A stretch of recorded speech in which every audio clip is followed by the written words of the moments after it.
What's going on, everybody? It's Austin Holloman, your favorite YouTuber. Still here the last night in São Paulo, Brazil, so I had to get another interview in for you guys before I left. I've been waiting to get this interview for about a week. I think it's been about a week since I met you, right? That we got the interview. So we have a special guest today. If you guys have not already, give the video a like and subscribe if you have not already.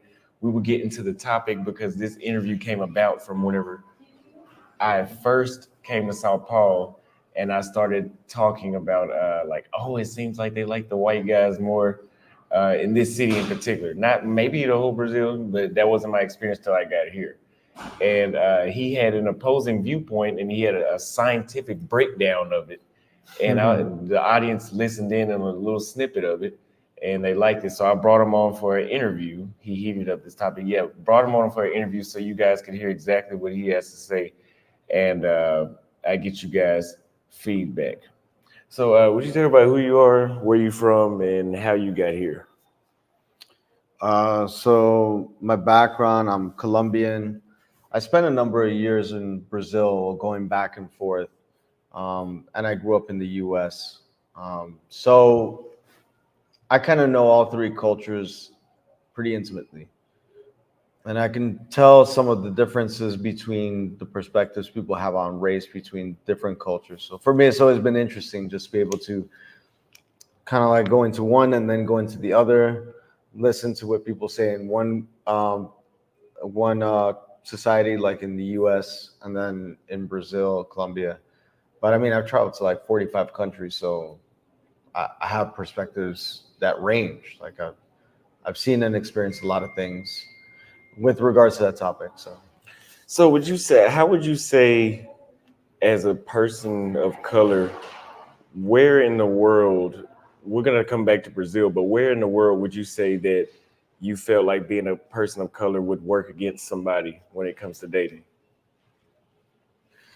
Okay, so the thing is, I'm not as deeply interested in the topic of dating, but I'm going to address it because I think that's what people wanted to hear about. Um, and you're asking where it works against you, or Yeah, for example, you brought up in China about how you oh, couldn't get right. into certain places. Well, there are some places that there are claims. They're not necessarily my claims.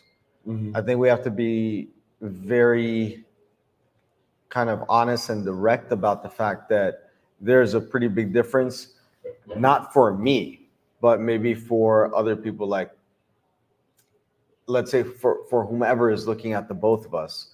There's going to be an obvious difference between you and me racially for some other people, but I don't feel it, right? So that's not coming from my perspective, but I recognize other people have that. So there are places where people are very sensitive to that, like for example China, you mentioned, right? I brought that up because, yeah, people will look at you and they'll look at me, and it's almost like they're looking at a Pantone book, and they're like, "No, this type of brown is okay, but this type of brown is like a little bit too dark," and they're really going by like shades of color, in some cases, right? And and the concept of the paper bag test in the U.S. Um, U.S. is different because historically speaking, if you were on one side of that, you were kind of more or less okay, but you really had to be on the lighter side. And then anything that you had that was like traces of black, that 1/16 drop blood, that we all of us who are Americans or who know about American history know the consequences of even having some background, even when you don't look like it. But in places like China, they literally just go off of what they see. So they look at me and they won't, like, they'll see that I have some mixture, but they're just not gonna, as long as I don't end up being like what they believe is like unacceptably black. That seems to be like to answer your question, it seems like there's a certain point where if you go past that point, you're going to get discriminated against. People are going to treat you very differently. Um, it is individual. Some people have different, like, I was interested to hear this, that um, there were some girls who were telling me that some women are only, like, let's say rich Shanghainese women, that they have like good schooling, they have a good job, they come from good families, that they won't even date just whatever foreigner. He would have to be like specifically a blonde hair, blue eyed foreigner. So even if you were like Spaniard or Black Irish, which is just like, the darker eyes and hair, no shot. Mm-hmm. So whenever I first met you, I had brought up when we were at the Ian. Ian and I went to a club called Tokyo here, and we were with three other white guys, right? Three other American white guys.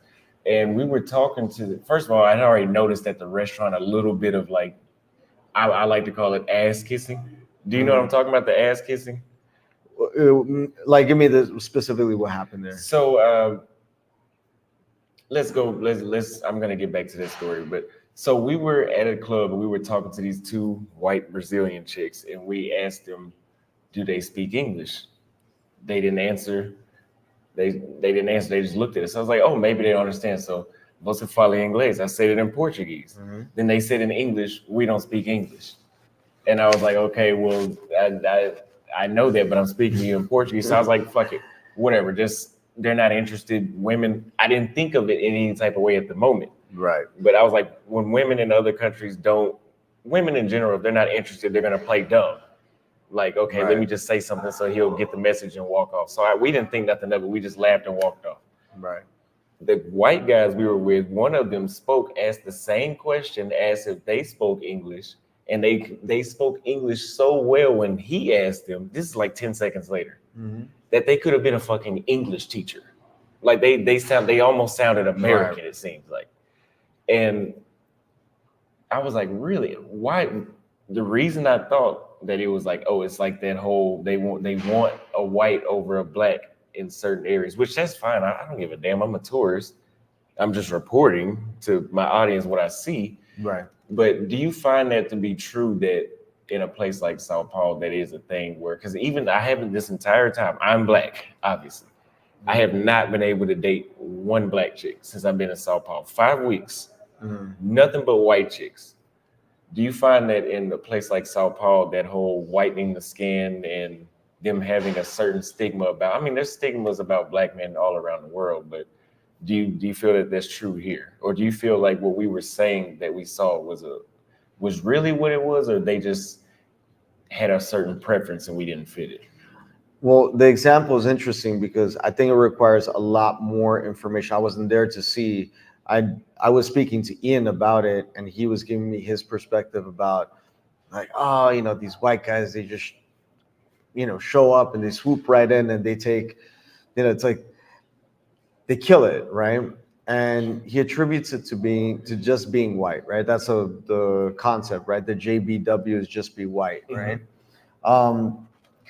But the thing is, I personally have never had the experience where like a 5 foot tall, like fat, bald, unattractive white guy who didn't understand the culture and behaved autistically came in and was like somehow able to attract like a woman over me. Like I just never had that experience. Like, because that would be the true JBW, right? That would be truly just if you were white. I would say that like historically speaking, I don't mean like just from some point in like 100 years ago or 150 years ago in Brazil until now, but like even in the last 30 years, in the experiences that I and other people have had, they've said a lot that they've seen this. They've seen like the 5 foot tall white dude who's completely unattractive with like a goddess, like a black goddess, right? So does it happen? Like, is what you're saying true? Is that a thing here in Brazil? Yeah, I don't know if it's easy to answer that question, given that different parts of Brazil are different. So like Sao Paulo is different from Minas Gerais. A lot of things that people need to consider. You've mentioned, for example, that it's like America 2.0 here, right? I don't think that that's incorrect, but I think the better description, this is like the West or Western culture with like a Brazilian and Latino flair. And what do I mean by that? Like politically, sociologically, like you can see just based on like, for example, the LGBTQ, whatever, right? All that stuff. the perspectives here in Sao Paulo, they're very liberal, right? They're as liberal and progressive as you would find in the U.S. They also have, from like a political perspective, like let's say like um, social democratic or socialist views, or at least collectivist views, like all these different ideas that you would find in Europe, you would find in different parts of the US, like a Bernie Sanders campaign or something. You find that here in Sao Paulo more than, I would say, in terms of like per capita. I don't have any stats to back this up. I'm just saying it based off of my experience. I would say like per capita, this is like the highest place. This is the most liberal part of the country. So you also have a lot of conservative people here too. And you have a lot of traditional people, and you have a lot of people with old mindsets. You're going to find some group of girls who are just not going to be open to black dudes at all whatsoever, right? Their families are telling them, there's this concept, I don't know if your audience or you know about this. It's very common in Latin America. It's called improving the race. So you date and marry someone specifically to not even, it's a tough concept to pin because there's two aspects to it. There's the genetic component of it where people are thinking, okay, we want to have better hair, want to have lighter skin, want to have lighter eyes, want to have different types of features. That genetic, like mixing and adding better genes to create a next generation with better genes. That's one concept. But the other concept is also like socially moving up the ladder, right? So now you're in with a better family. Now you're seen with a better quality type of person. But the thing is, it works both ways. That white guy that like today in 2024, he would be like an incel, right? Like nobody would want to date him. He'd be posting online. He wouldn't have a single date. He'd be a virgin, right? That guy, I mean, in the West, right? I'm talking about in the West, in the US, right? That guy here, he, in many ways, he is kind of like doing social ladder climbing, right? Like because he's got a beautiful black girl, right? Now people respect him more because at least he could attract a mate. Because if he tried with a white girl, he'd have to go with somebody on his level. So he gets more advantage because he is white with the black women here, you think? Well, look, I look at it this way, right? I don't think that people can separate the topic of, like, the topic of genetic stock and genetic quality. Some of it is subjective, but some of it is very objective. Like if you are tall, or you are muscular, or you have well-defined features, or you're athletic, or you have a certain IQ. Now, IQ might be different. You don't know how easily you can inherit something like that. You don't know how easily that's framed. But the point is, some of these things are measured. Some of them are just straight up objective. I mean, I mentioned height as one of the first things because that's one of the things that no matter what you do, look, a guy can get into an accident. He could have had his like legs chopped off, right? And like technically speaking, he's in a wheelchair, and like he's not. You don't know how tall this guy is, right? But his genetic code is it's hard programmed, right? However the genes express themselves, however they come out, the likelihood of that guy's offspring being tall is gonna be high, right? So height is one of those things. Like when I don't know how to put this from the perspective of different women, because there's different women think different things, right? But I think we can say that it's not illogical to say that if a woman is looking for some of the most valuable traits of a man, right, and the traits which would most likely carry off into his offspring, right, height is going to be one of those things that doesn't matter what happens to him in his lifetime. If he gets sick, he gets into an accident, whatever, it's in the genetic code. The offspring is likely going to be tall. And that's going to bring a lot of advantages to bone structure, muscle density, or muscle development, athleticism, all this stuff, security. The point is that on the flip side, if there's a guy who's like 5'5", right, like this incel white dude, right, and then he gets with a girl who's like 5'8", black, beautiful, has a great body, all this stuff, she's delivering a lot of value to him. You see what I mean? It's not like people are trying to, I think people make it seem like, oh, people are just like, she's just getting with whatever white guy. He probably has to have money or something. You know what I mean? Like he knows he's getting value from her that he's not going to get from a white girl at his same level. So and that's why we have mixing. Would you say the black women here prefer the white guys? Because I'll tell you this. I think they prefer the traits that I'm talking about. What? They prefer height. They prefer muscle development. They prefer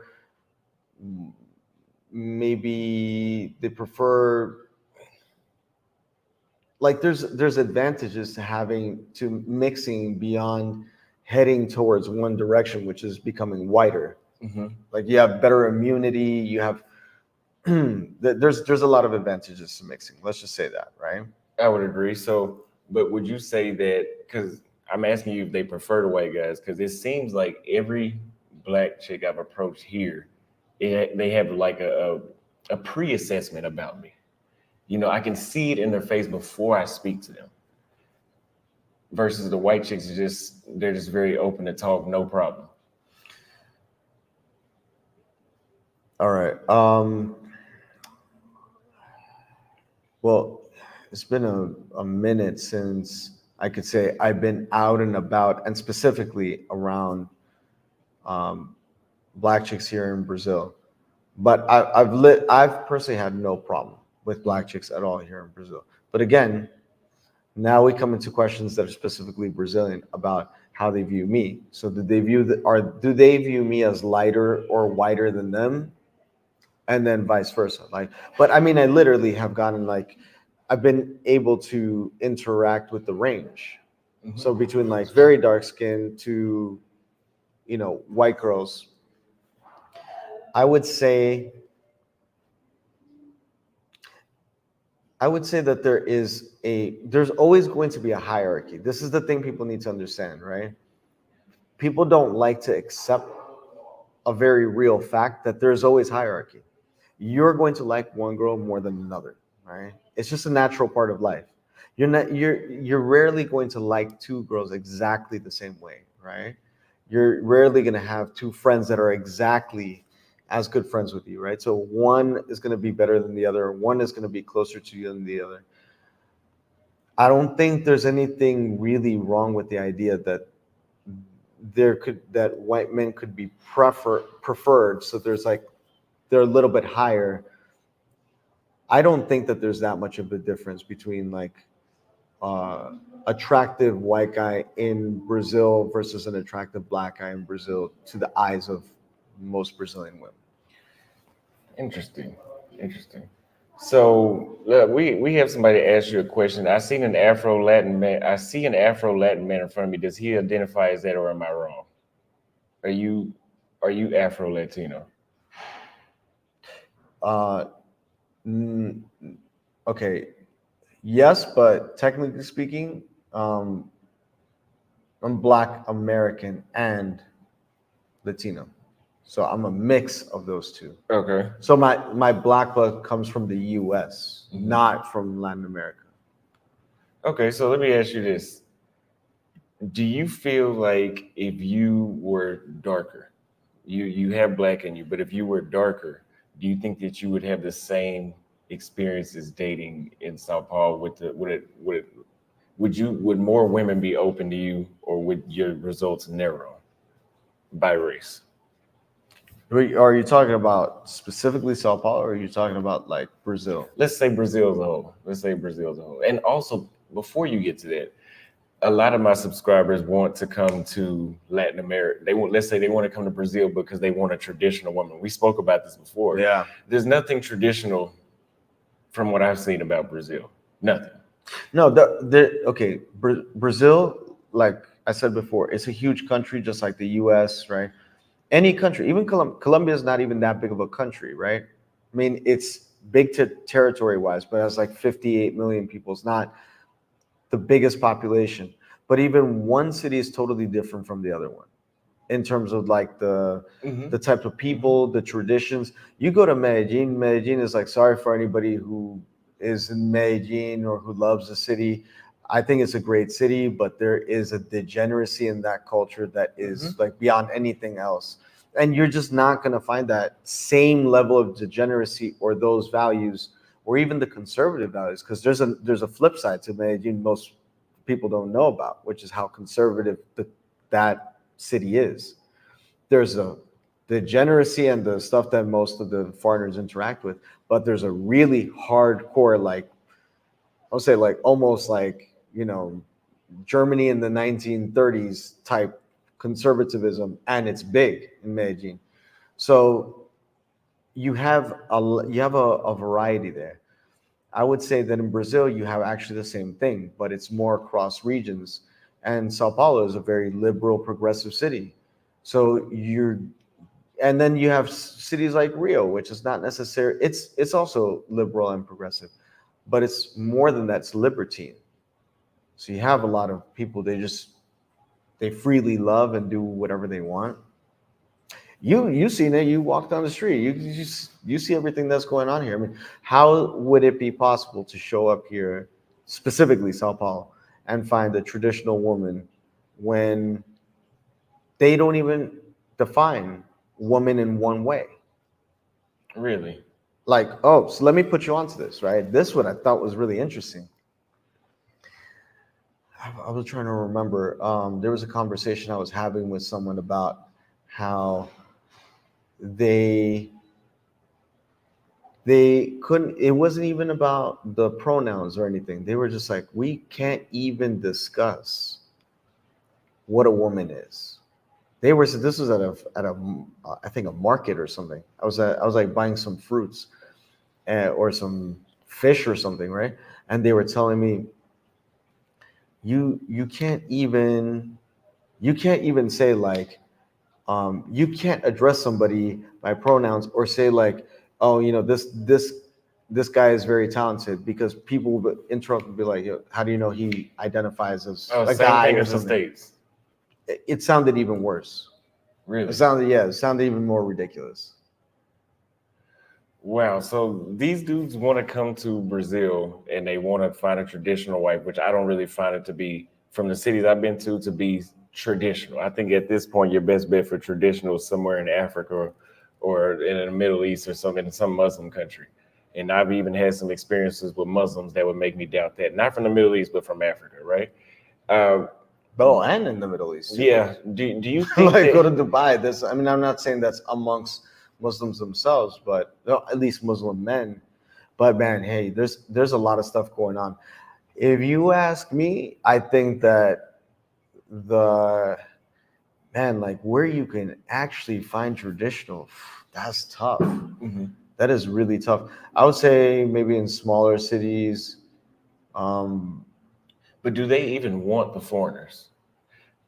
Do they actually, are these women actually open to getting with a foreigner, or are they just doing it because they might be a reject, or how would their family view them? Like what we spoke about this when we sat over there before. How do they actually view foreigners that come to date here?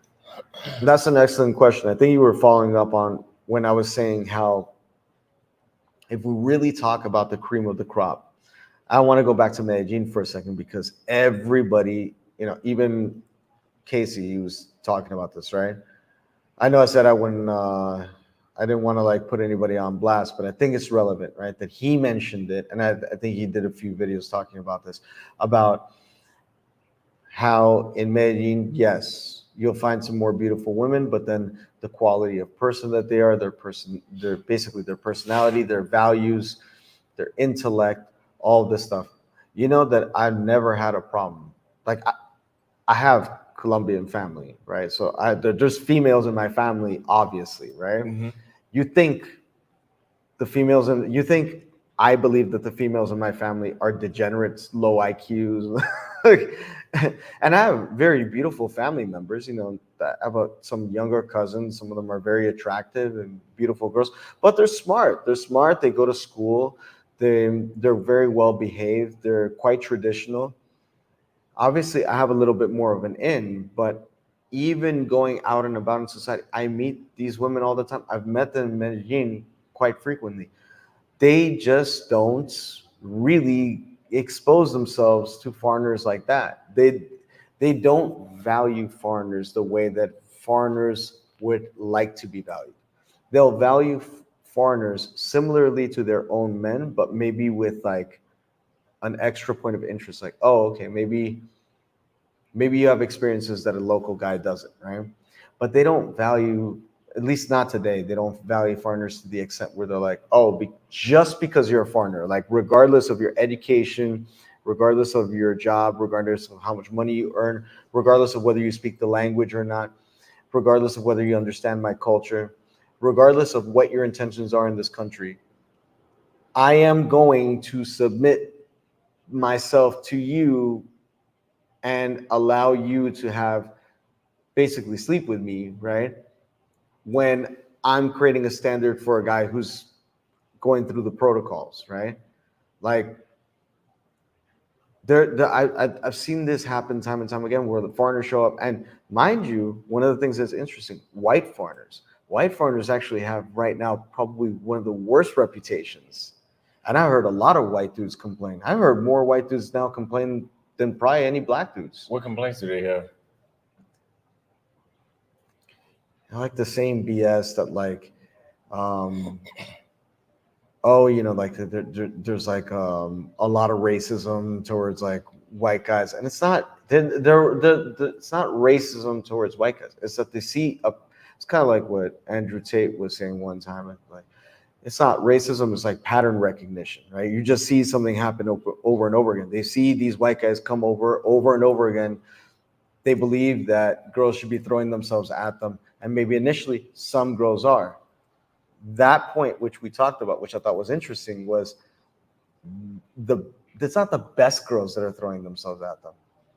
Some guys do get it because some white guys are quality men, right? Some of them are good-looking guys who work out, take care of themselves. They have a good job. They have good education. They speak the language, right? They understand the culture.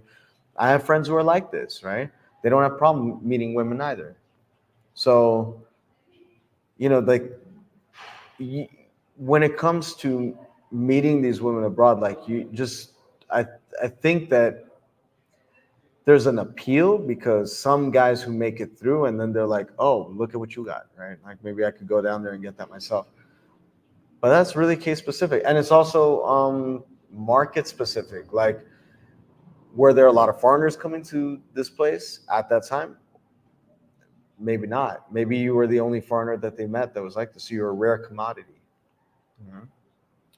So you think that most of the foreigners aren't going to get the best women based off of that?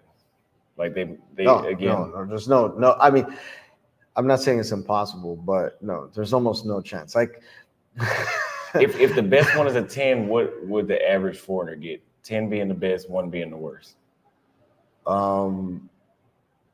Man, that changed a lot since 10 years ago until now. I would have said that like the ability for an average foreigner to get like let's say like a 5, a guy who's like considered like a 5 or a 6 to get like a 9 or a 10, that was actually possible back in the day. And I would say that right now that's not really gonna happen. Maybe a 5 or a 6. He could maybe get like a point or two above him. It's still not bad. That's better than nothing, or better than dealing with. It's better than where they came from. You think? Yeah. They have a better shot outside the country than where they came from. Right now, we're in a situation where at least I've seen this more frequently. I haven't seen that many. Like if you walk around a U.S. city, like New York or Los Angeles, I don't think you're gonna see a guy who is considered fairly attractive, like walking around with it, or let's say unattractive, right? Like a guy who is fairly unattractive, like walking around with like a 9 or a 10. I just, unless he's really rich, like I don't ever see that happening. Uh, as a matter of fact, I'm starting to see the opposite trend. I'm starting to see more men who would be considered attractive, they're having to date down. They're with less attractive women, But that's in the West, right? Now, when you arrive to these places that we're talking about, places where there's still traditional, like non-Western culture, yeah, you'll see guys who they're like a 2 and they're with like an 8. You're like, wow, how is this possible, right? But it's a local guy. I almost never seen a foreign guy do that. Okay, somebody said, Austin, asked him about what he said that night about Brazilian women looking for white foreign men. When you were talking about they're looking for the ideal foreigner. Okay, I was talking about. That's what. And it's not so much that that's what they're looking for. Actually, no, that's correct. They're not necessarily hunting for these foreign men, but they have determined in their mind that a gringo or a foreigner is what they're attracted to. So, I mean, we know, just as a matter of fact, like the majority of people on Earth, which are not Brazilian, right? So you take the 7,800,000,000 rest of the people, you divide that by half, and the 3,000,000,000 whatever males that are left over. Like, I don't know what percentage of them are Caucasian, but it's not very high. It's a very low percentage, right? So anybody with like sufficient critical thinking skills would deduct that a foreigner, basically a foreigner outside of Brazil, is going to be non-white, right? That's just going to be a fact, right? That's going to be the majority of the men that you would meet.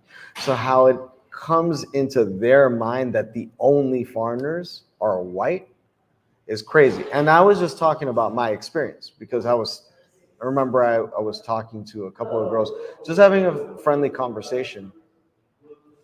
And they were saying to me, like, yeah, because I speak Portuguese well enough, and at that time I had a very strong accent from Rio. So they said to me, like, there's, like you could drop the act already, like stop pretending that you're a foreigner. And I was like, I'm a foreigner. I don't know what you're talking about. And I still have an accent in Portuguese. It's not like I don't. And they just refused to believe it. And then that's when I mentioned to you, I went into detail about that story, because the next day I met up with this guy who was from a quilombo, which is like it's like a runaway slave community. Back when there was slavery, there were a lot of slaves would rebel and escape. They'd go into the countryside. So these are people who don't really have access to education. Many of the resources, they live kind of in a very rural, tribal conditions, right? And I'm speaking to this guy, and I ask him, "Do you think that I'm from Brazil?" And he's like, "No." I could tell by the way you're dressing, by the way you're speaking. This guy, he's probably illiterate. He could tell, because in his mind, he wasn't locked into an idea of what a foreigner was. He was locked into an idea of what a Brazilian was. All right. And anything that escaped that concept of Brazilian was a foreigner. So he could get it. But the college educated girl who had money, and this was in Brasilia, was living in one of the first tier cities in Brazil, she couldn't accept a reality that anybody else could accept. Factually true. So, what is the ideal foreigner in their mind? Like, describe what they look like. Because you talked about how you were dressed and how you speak. I don't know. That's up to them to decide. But I do know that there were a few articles that were written about how some Brazilian women were looking for surrogates or sperm donors, excuse me, right? Um, who were, blonde hair, blue eyed, I don't know if it's from a specific country. But yeah, I mean, this is a very common thing in Brazil still. Okay. Okay.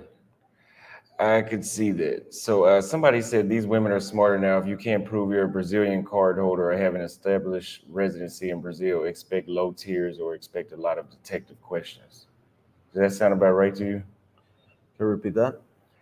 Basically, if you don't have the women in Brazil are smarter now because you said it was different 10 years ago.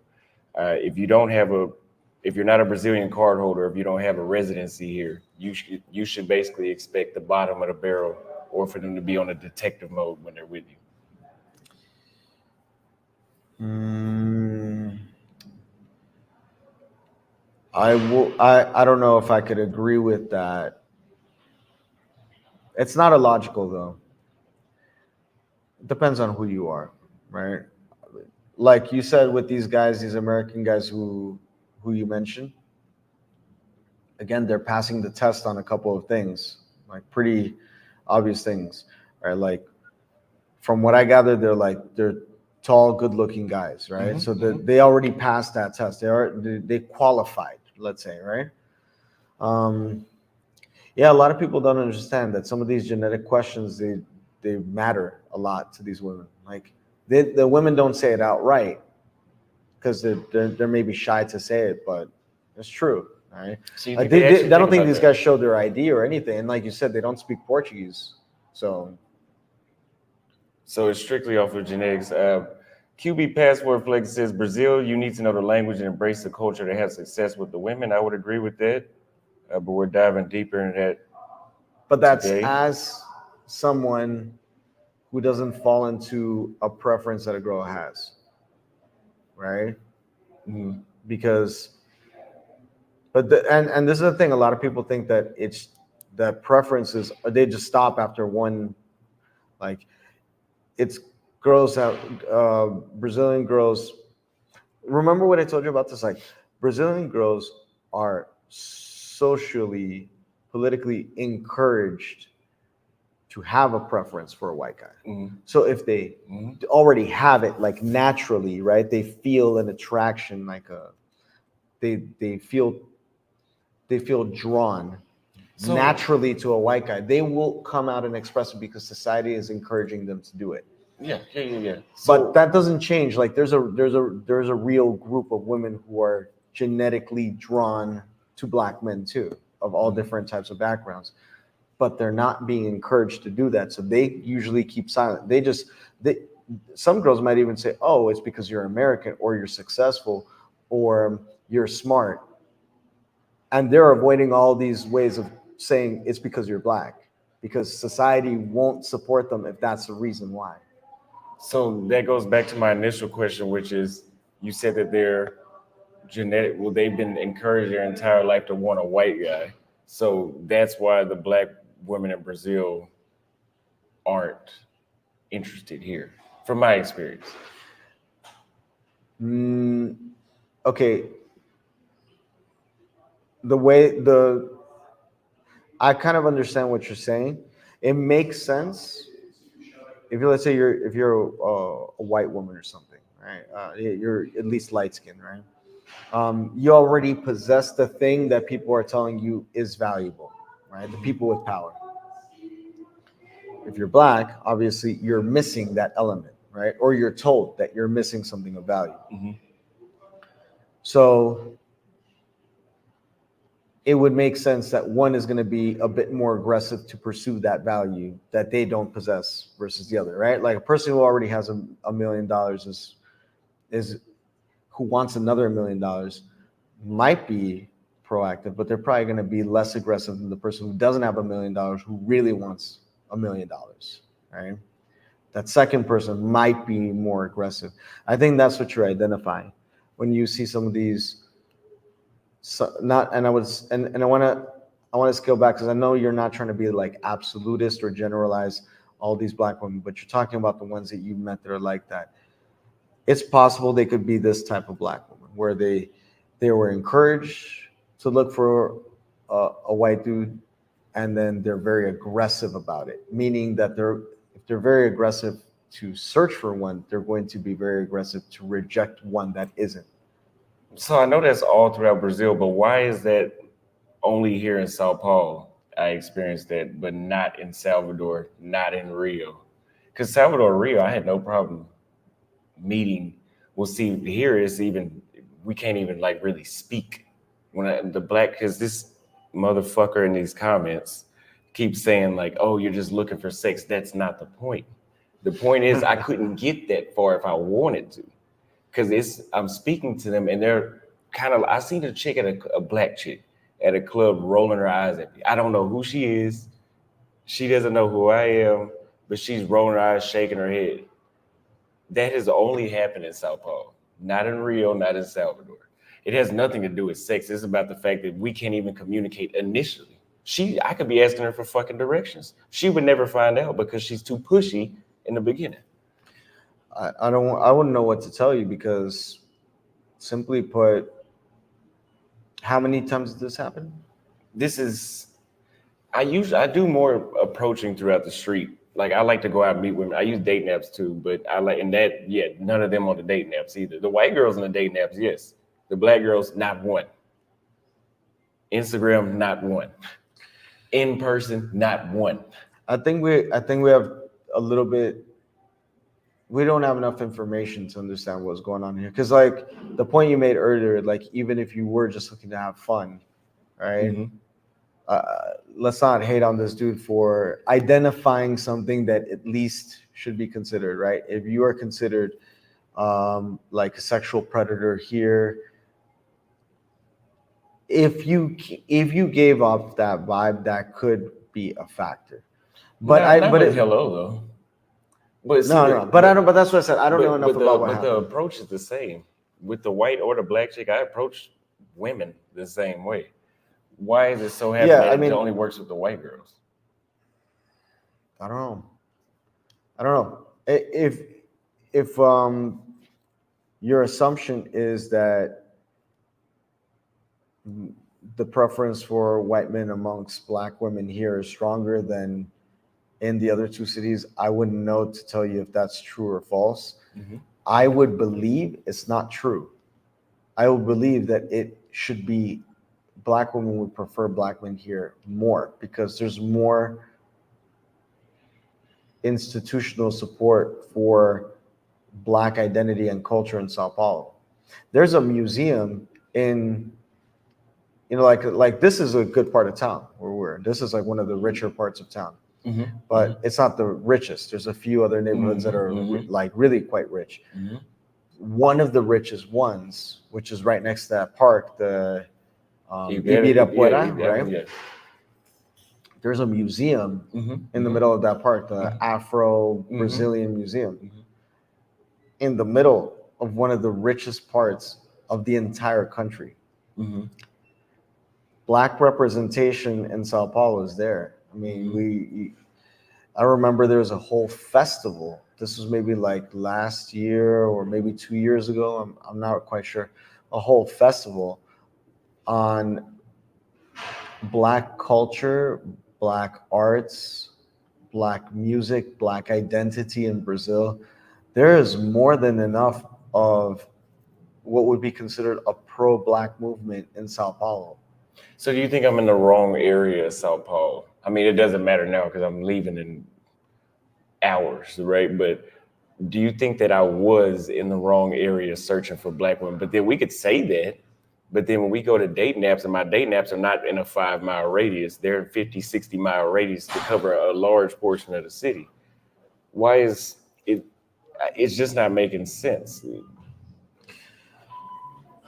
How many of these interactions, like, can you like give me a range? I've gotten closer, right? And usually they would initiate, and this was here in Pineros, where I've had a black woman, obviously black, like she would be a nigga in the United States, right? She called me out across the street because I was wearing my gym clothes and she was complimenting my body. So I took that as for what it obviously was. Exchanged numbers with her. She actually offered the number first. But then she's bullshitting. That happens. That's not a race thing. That happens. Yeah. But the white girls are not doing that. like the white girls are showing up. The black girls are the ones that either are pushy from the start, where you don't even want to fuck with them because they're so rude, in my experience. Right. Or if you do, it's like they sabotage it. But the white girls are not sabotaging it. Again, how many of these cases are you talking This about? usually I don't come to an assumption until it happens at least 5 times All right. with a specific group. Okay, so you have enough of a sample, right? But then my question would be, what would you rate the average? Like, so if you averaged out on a scale of 1 to 10 for the white girls, and you average out the scale 1 to 10 for the black girls, like what would be the average of the white girls you were talking to versus the black girls? I would Like say if you can be as objective as you can. I've approached. You're asking if the beauty was equally aligned. Yeah, like with the average of the white girls you were talking to, was it like 4, 5, 6, 7, right? Was the black girls, I don't go below a 7 anymore. So we would say all of them were at least a 7. Okay, so the black girls were all a 7, right? Mm-hmm. And the white girls were all a 7 too? Mm-hmm. Let me show you this. Tell me what you would rate her. And this is the quality, the most recent one as well, that I was experimenting this with as well. Her. Not like the ones we seen last night, but she's like a 7, would you say? But she is not really that black. I don't even know if she'd be considered black in Brazil. I think she would be considered black in the States. In the States, but we're in Brazil, right? So, I mean, if you want to show the count, I don't know if they can see it. No, I'm not gonna do that because these guys are fucking stupid with the way how they do things. She's lighter than me. Like from what I'm looking at, she's lighter than me. And I think people in Brazil would perceive me as being mixed, but there's a lot of people who, if I was to put the label black or compare myself to you, they'd just say like, no.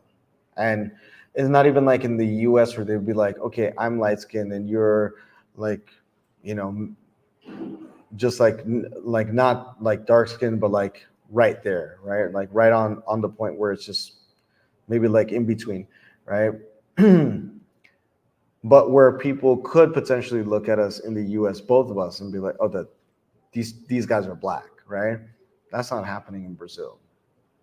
Like they'll respect that I identify that way because I have some of that heritage, right? Like, I mean, genetically speaking, scientifically speaking, right?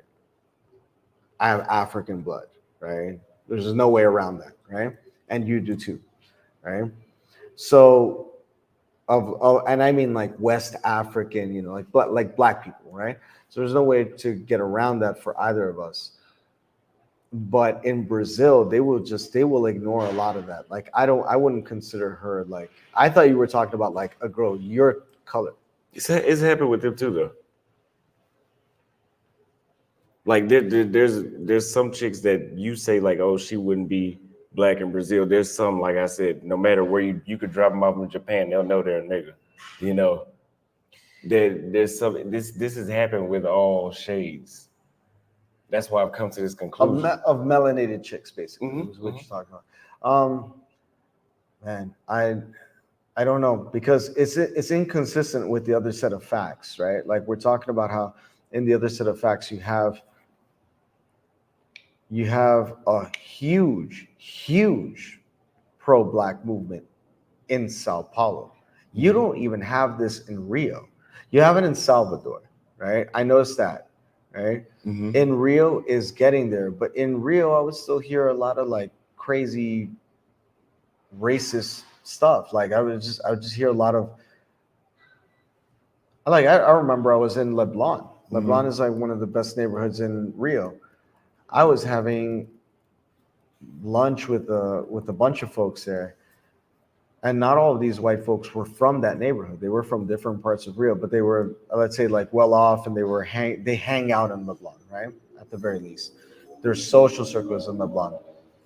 And this one girl, I was like, I don't remember what she blurted out exactly, but she said something like, um, "Oh, like it's like I want to go hang out in this one place in Europe, like see all these beautiful Europeans, not all these ugly ass black people." Like she blurted it out, right? And then she kind of looked at me for a second, and then she kind of looked around. And she was like, like trying to catch her words.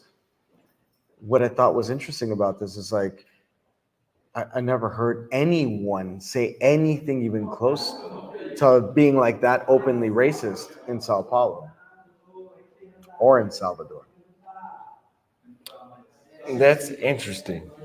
Um, I But don't in know. Rio, I've heard it a lot, and I have actually. There's this friend of mine, and oh gosh, now that there's these two football tournaments going on, right?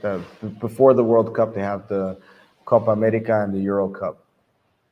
But I remember at the time it was the World Cup, and we were watching it together. It was Senegal versus Holland or something like that. Anyways, so some team with a lot of black players from a black country versus Holland or Denmark, one of these countries with a lot of blonde hair, blue eyed players. And she was saying how she was rooting for that team, the European team. And I remember something about the match because this was happening. There were a lot of matches that were a colonizer country playing a country that they colonized. So it was colonizer versus colonized, right? And she was rooting for the colonizer. And I was wondering why. And she was like, "Well, thanks to them, we're beautiful. Like, I'm glad that they Yeah, that colonized us, explains right?" a lot. Yeah, That explains a lot. but that was That's the in point of. Rio. I never heard that Yeah, here. you never heard that here. I never heard that here. But I haven't spent as much time in Sao Paulo. How long have you been in Sao Paulo? I mean, I've visited a number of times. I'd say altogether, like maybe a few months. I wouldn't be able to tell you exactly how long, but this is over the course of years. Rio, of course, I spent a lot more time there, and I heard a lot more of these conversations. In Rio, back in the day, like this was, man, this was like over a decade ago. I remember there was this black chick that I was going out with there, and she was intelligent. She had her own business. She was making money. She spoke English. She was fit and beautiful. Like there wasn't like maybe personality wise there were some issues with her, but there wasn't like anything obviously. There wasn't any obvious problem with her, and yet I had a lot of friends who seemed deeply disturbed and concerned about the fact that I was dating a black woman. Like they had a really big issue with this. Like they were like stopping me, like, do you want me to introduce you to somebody? Like what's wrong? Like I don't get it. Like what's the problem here? And Rio is one of these places where I could tell you straight up, like I don't know who you've hung out with there, but I've hung out with people who are professionals living in like the good parts of town, and I could tell you they have a really big issue seeing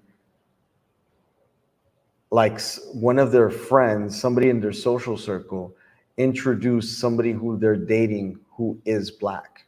They have a big issue with this. I don't know, man. I didn't have that issue though. I didn't have that issue with the chicks in Rio. And I had But it. but again, right? Are you talking about just casual dating, or are you talking about you're in a relationship and you're in a social circle? Well, the Like, what social circle do you have in well, Rio? the thing is, well, here's the point I'm getting at. Whether if it's a relationship or casual dating, here it's almost like don't talk to me, stay away from me with the black women. There, you don't get that. Like that's why I said before, it's whether if it's about sex or relationship, they would never know what my intent was because here it's get away from me. Yeah, man. And so basically, like I said before, right? what I see evidence of on a big scale, I see evidence of pro-black movements here, black identity.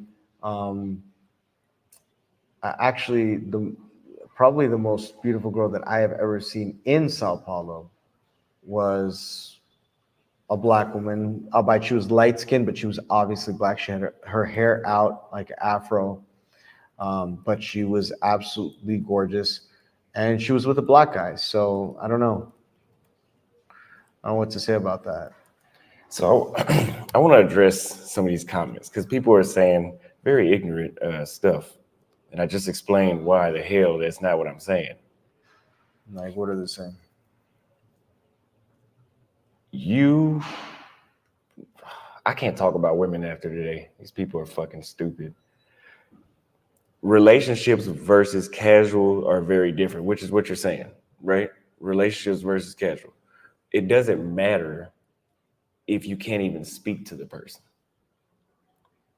An analogy, working at McDonald's is different than buying food at McDonald's.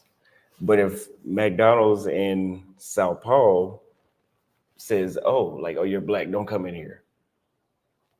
How do you know the difference anyway? You couldn't even get in this one to say that the Sao Paulo McDonald's is better than the one in New York. Right. So you wouldn't know the difference anyway. You're not making a fair comparison because you're saying in this McDonald's they're saying you can't come in here because you're black. You don't actually know why you can't go into that McDonald's. That's what's happening. Yeah, with I these don't know girls. why, but that's what I'm trying to figure out. Right. Not just for the audience to know.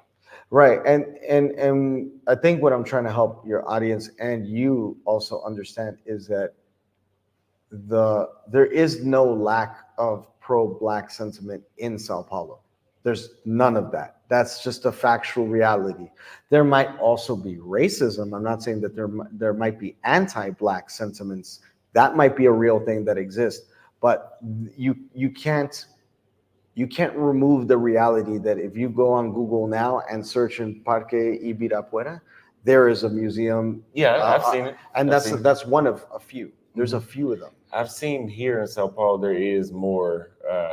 I've even seen the posters on the wall, and like there's more stuff throughout the city that displays that. Yes, I have seen that. Right. So the idea that there is a pro-black movement and pro-black minds, that's almost like saying there is no LGBT acceptance in Sao Paulo. Like, could you factually say that after you observing like what the city is like, could you actually say that the city doesn't accept LGBT? But what does that have to do with relationships, though? Like, not relationships, but just associating.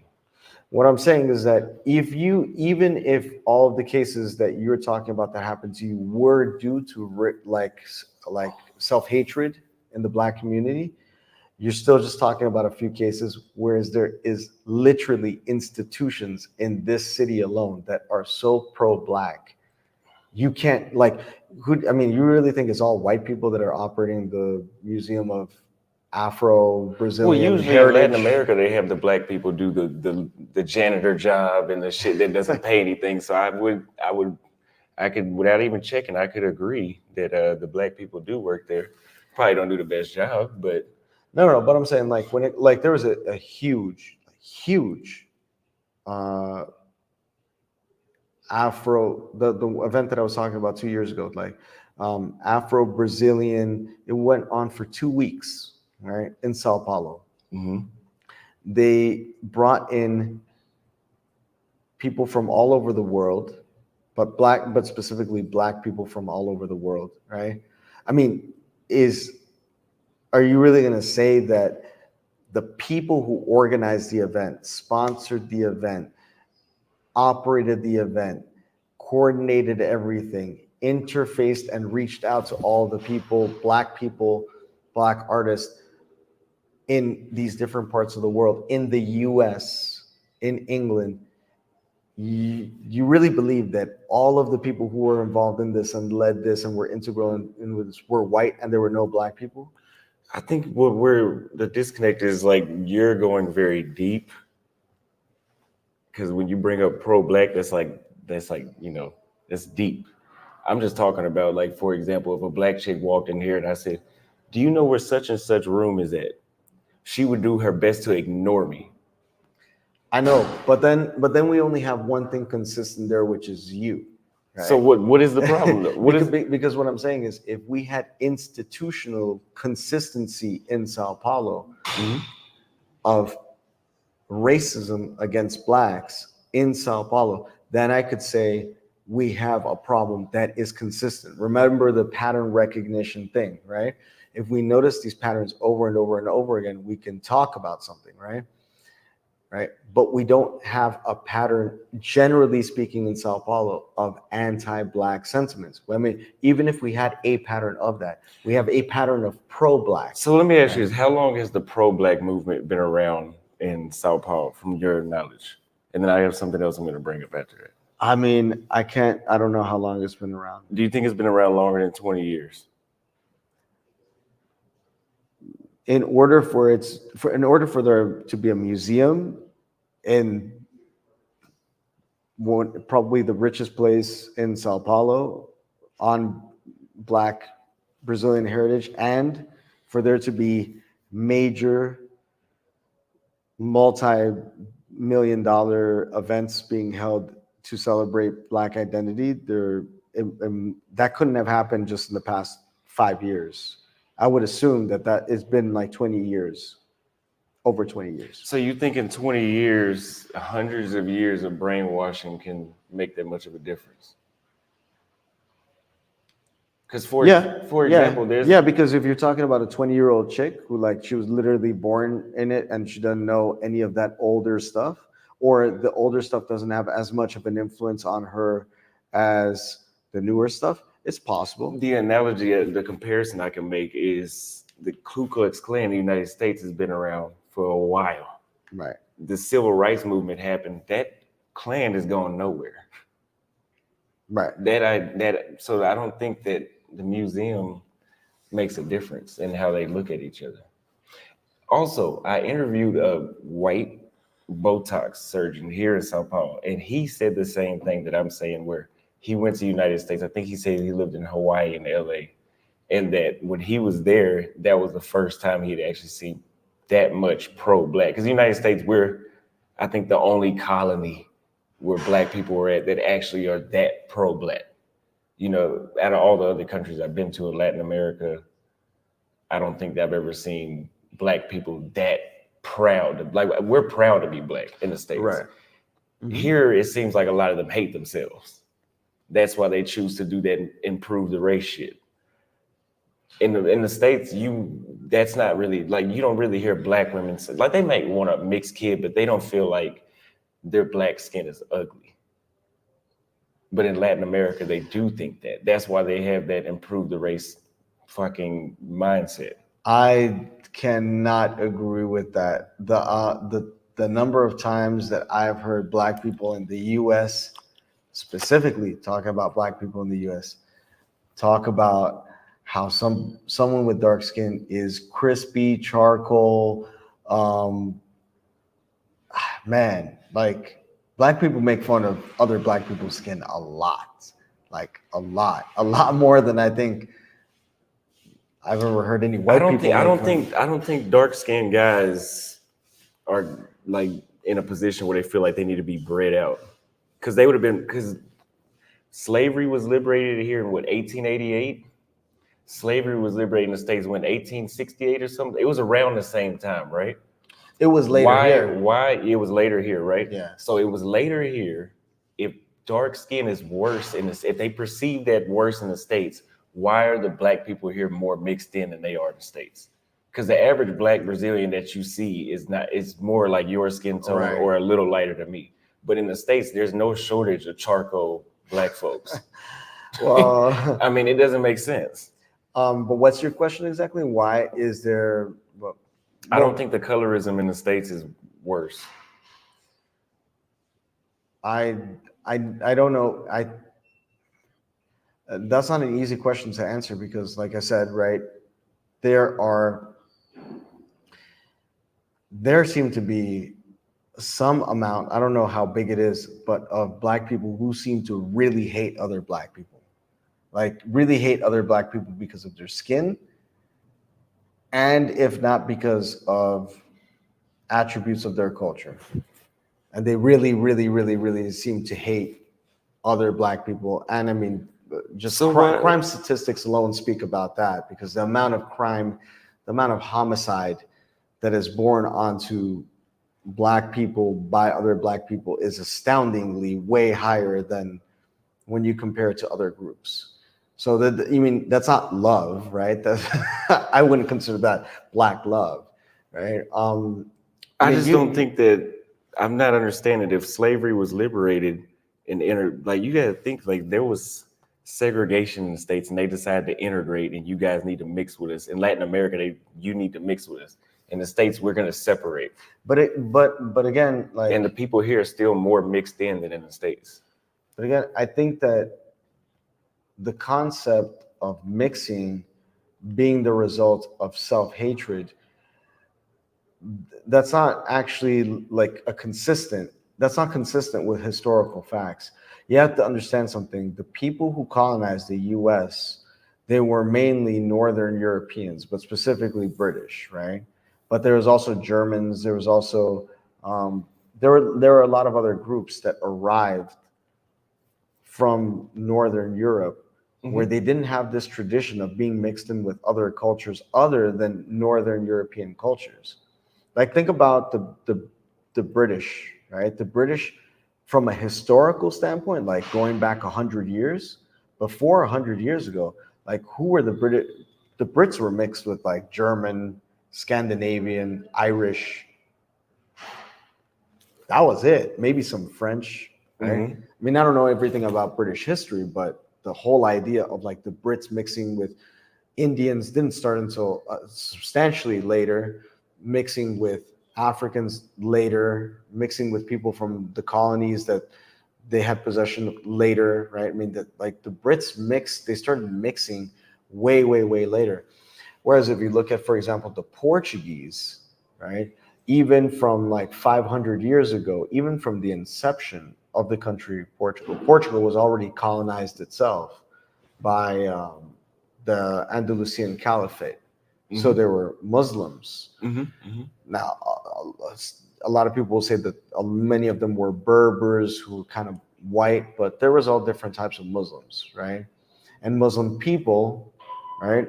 Like it had ranged through a number of tribes, not just not just Arab tribes, but also African tribes, and not just Northern African tribes, but Sub-Saharan African tribes. Okay. So you have like the Moors, essentially, right?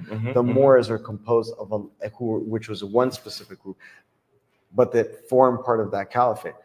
They were already mixed people who ruled this part of Europe, mainly the south part of Europe. So the Iberian Peninsula, Italy, right? To an extent, Greece, Turkey, right? They have different areas that they colonized, right? Yeah. South of France, right?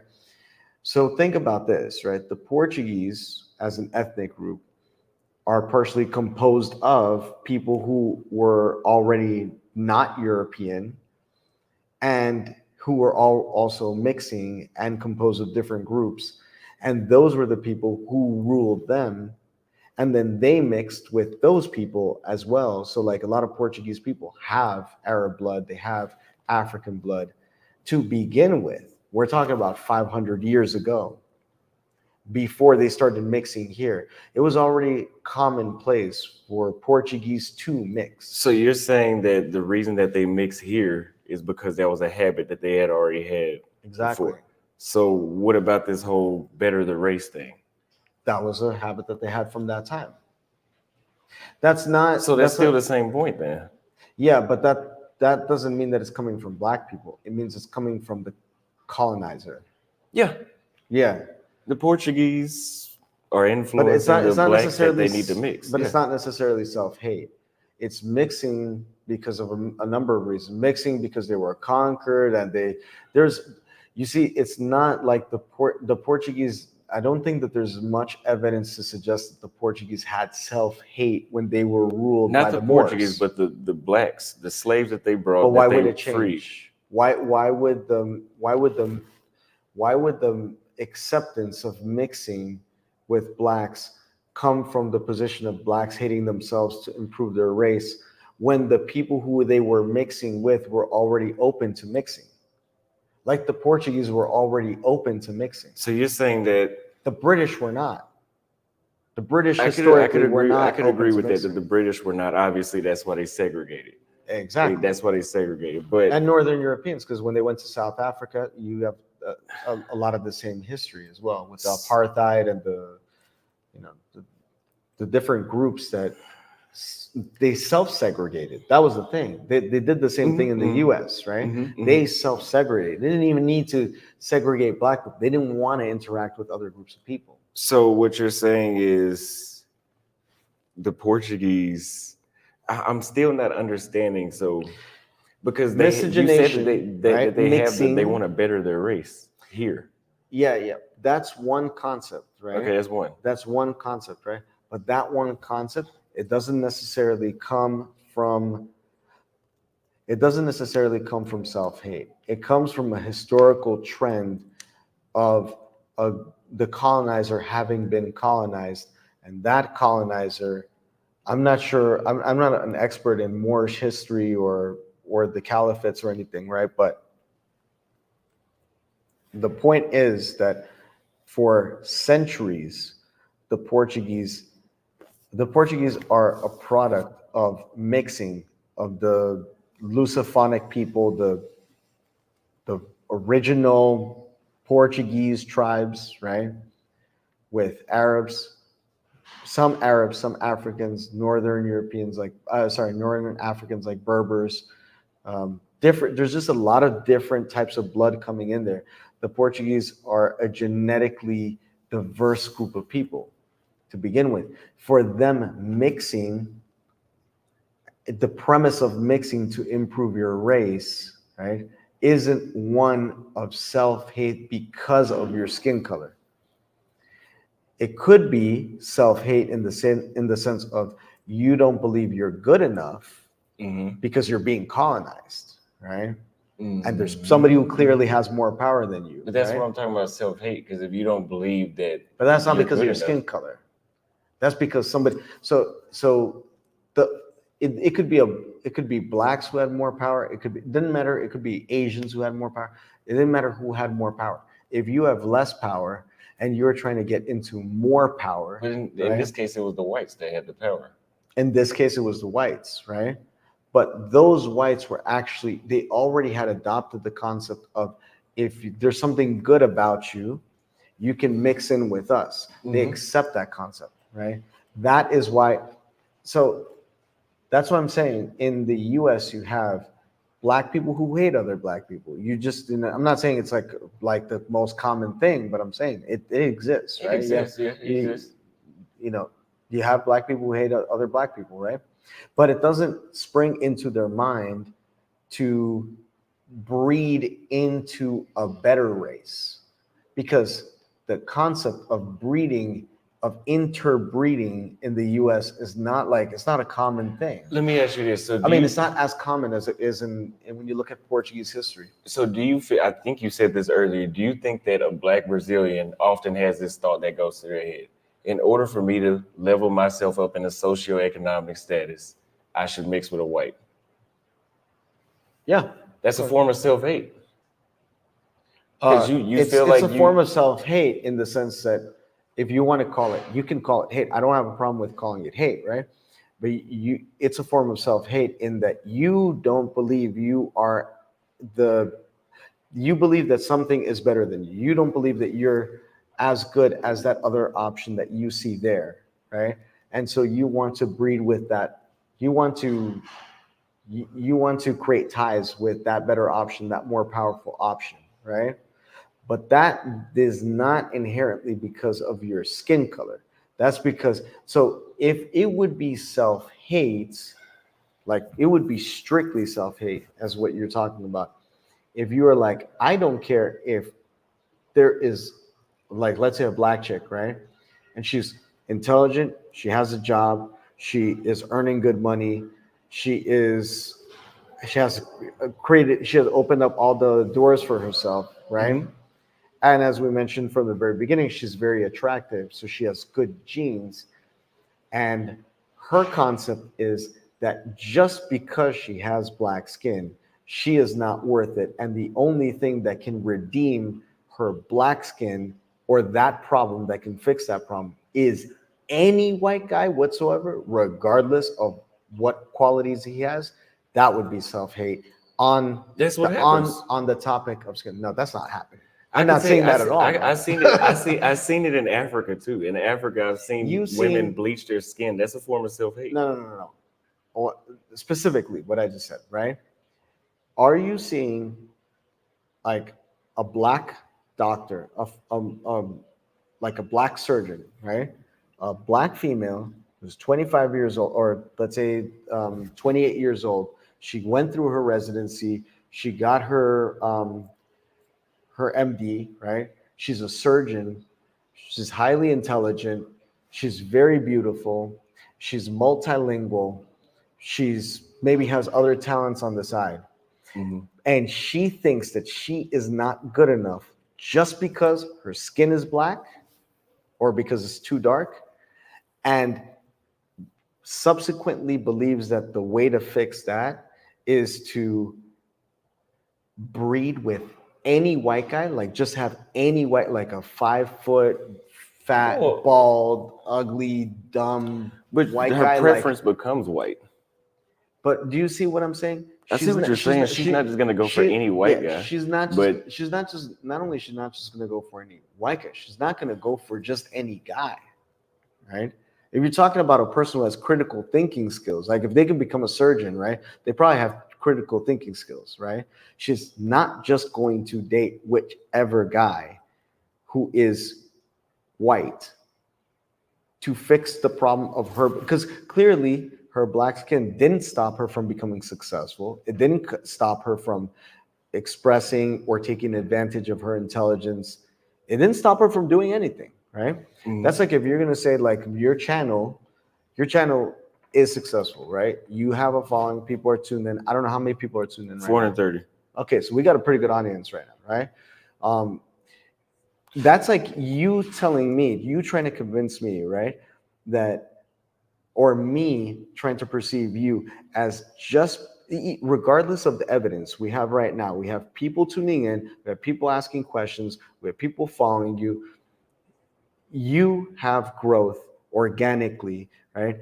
And despite the evidence, we submit to the claim that you are actually not worth anything because of your skin color.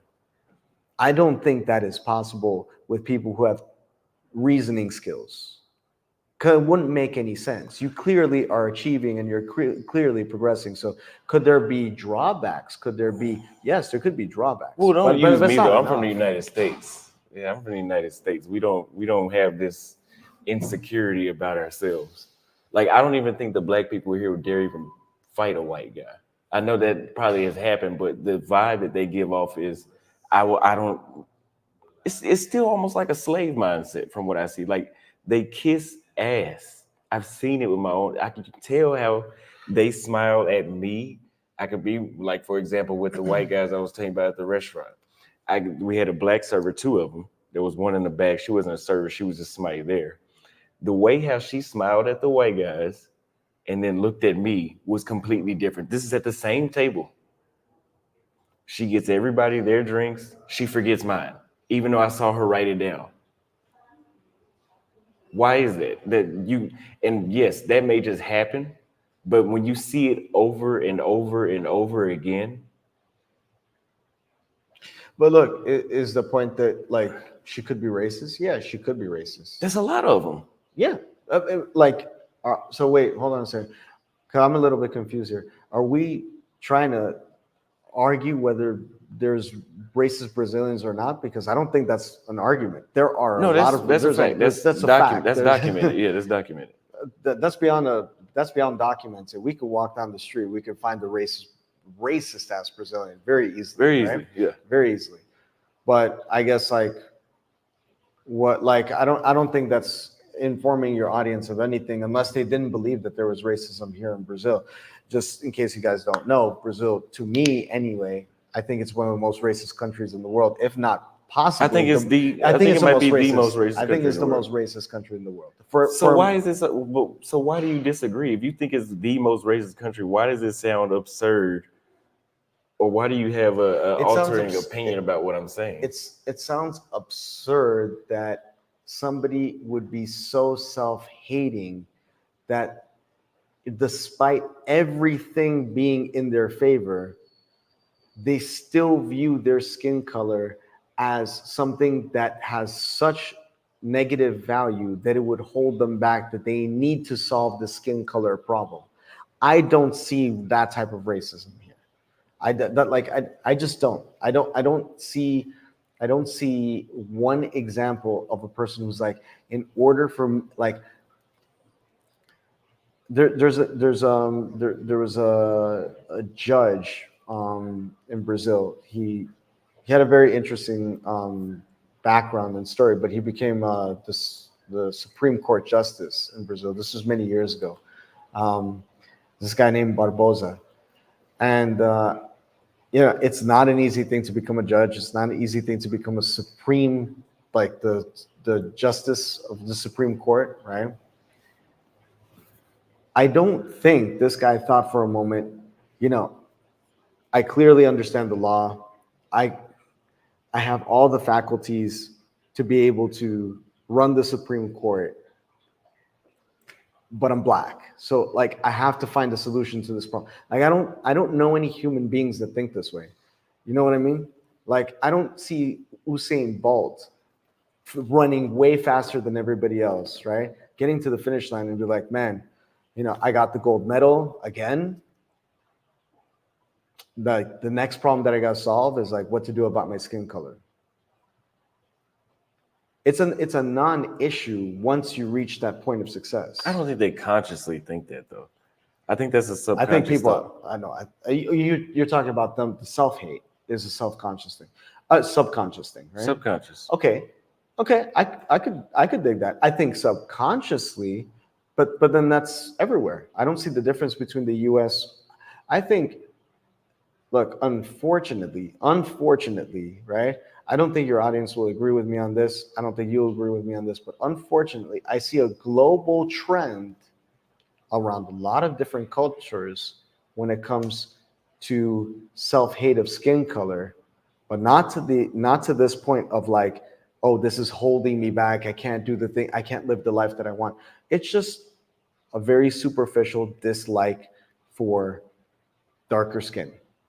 China, people, they're not, a lot of them aren't even dark, and they're putting these this milky I've cream seen it in Thailand. I've seen it to make them as white as humanly possible, right? Indians do the same thing. Yeah. You have this with Africans. Yeah. But you also have the reverse. You have people who, you have Europeans who are constantly tanning and trying to make their skin a little bit darker, right? So to phrase it as self-hate, sure, you could call it self-hate. I just think that people are not satisfied.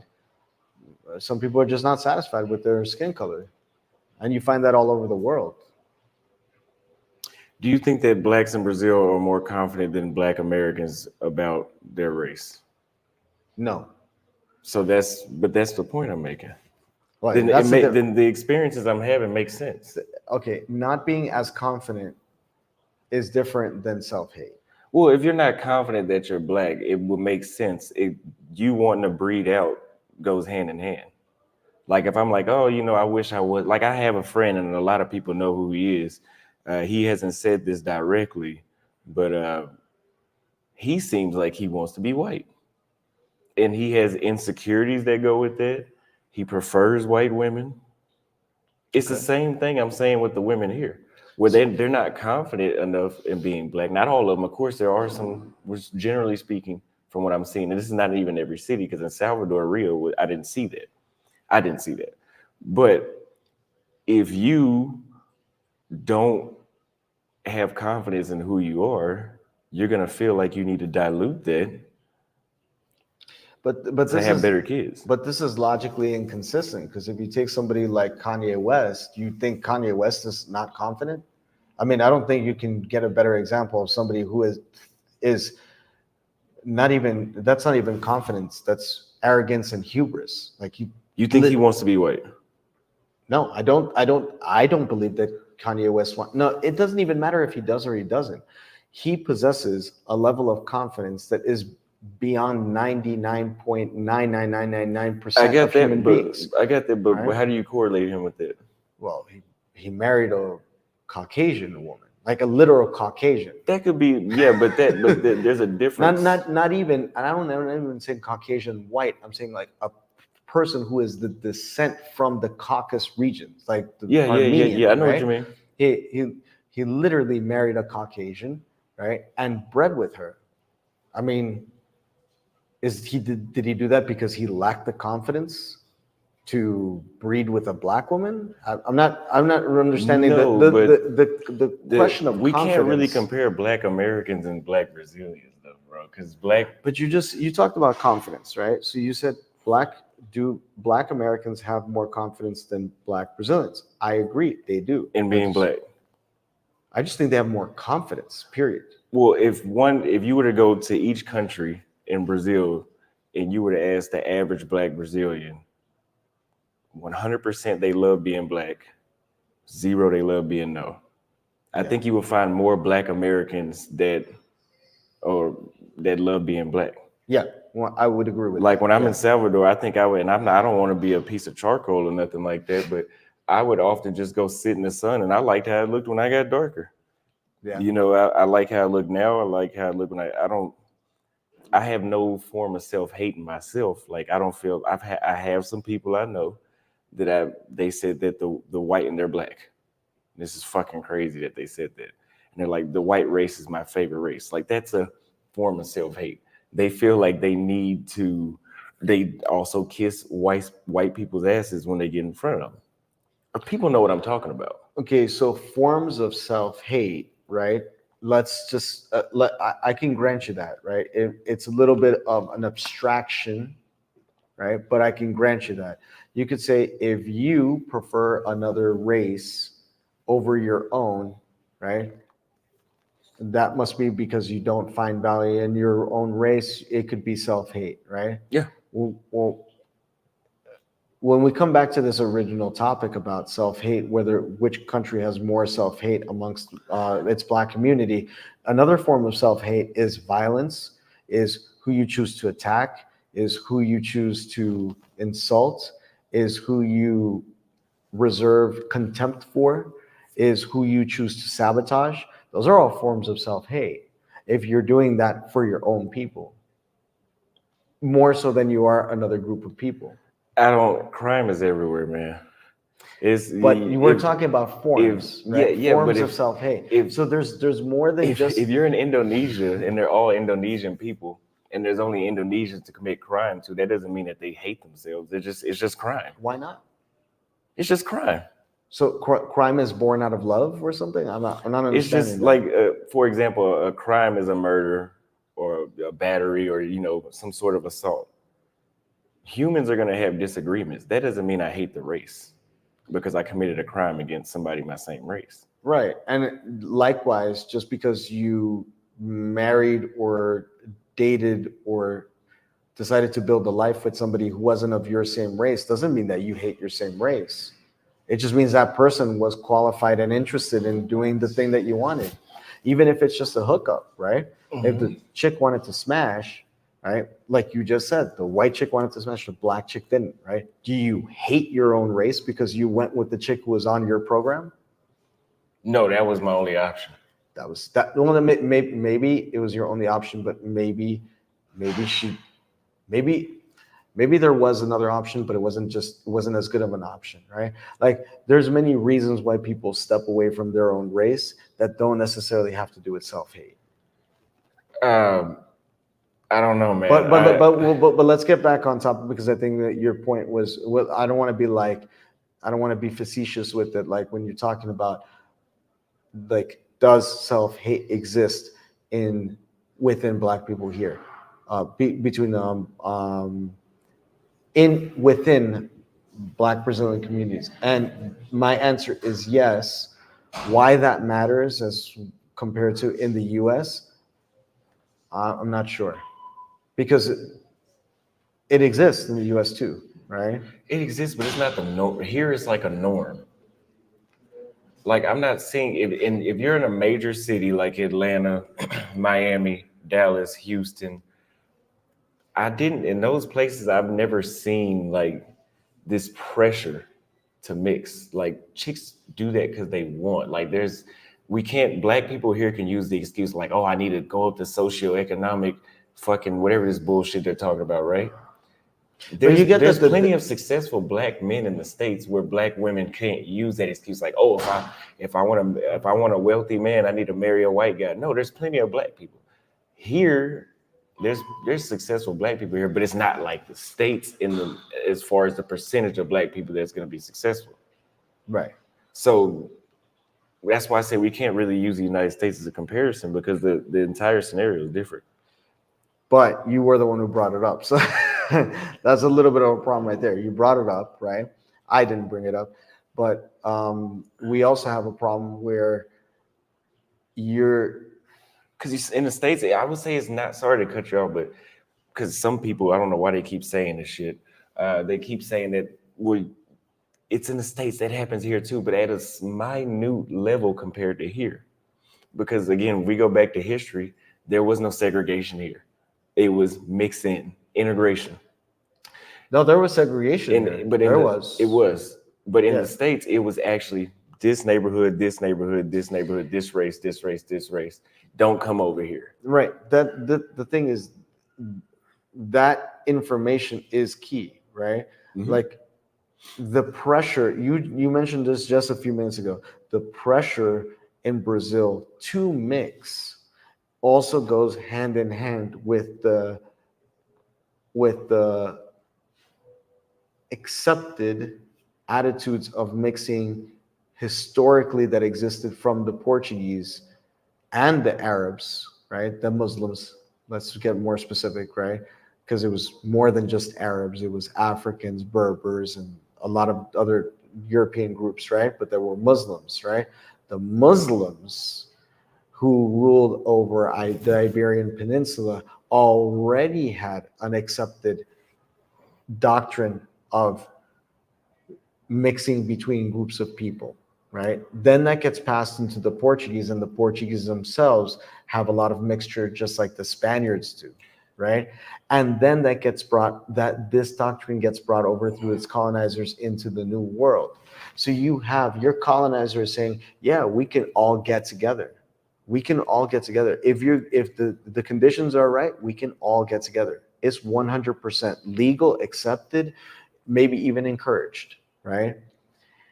So if something is encouraged, right, by your power structure, right, wouldn't you think that socially it would be encouraged too? Yeah. Right? So in the US, your power structure is discouraging you from mixing. It's actually creating laws that are saying historically speaking, the British and these groups were not mixing with a lot of groups. They were mixing, but they were mixing with very specific and small amounts of groups.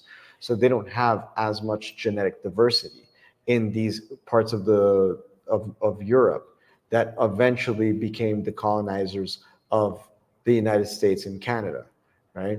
And a few other regions, but mainly that part of North America. If the power structure is discouraging you from breeding within different groups, socially speaking, wouldn't you say that the consequence would be that people would not want to mix? People socially would discourage you from mixing? Sounds right. Right. That's my point. Is that black people in the U.S. they're not mixing because A, it was illegal up to a certain point. Yeah. B, the people who made it illegal, they never did this in their history to begin with. Yeah. Right. And so they were not used to this, and they don't identify with mixed people, right? And they hold the power. And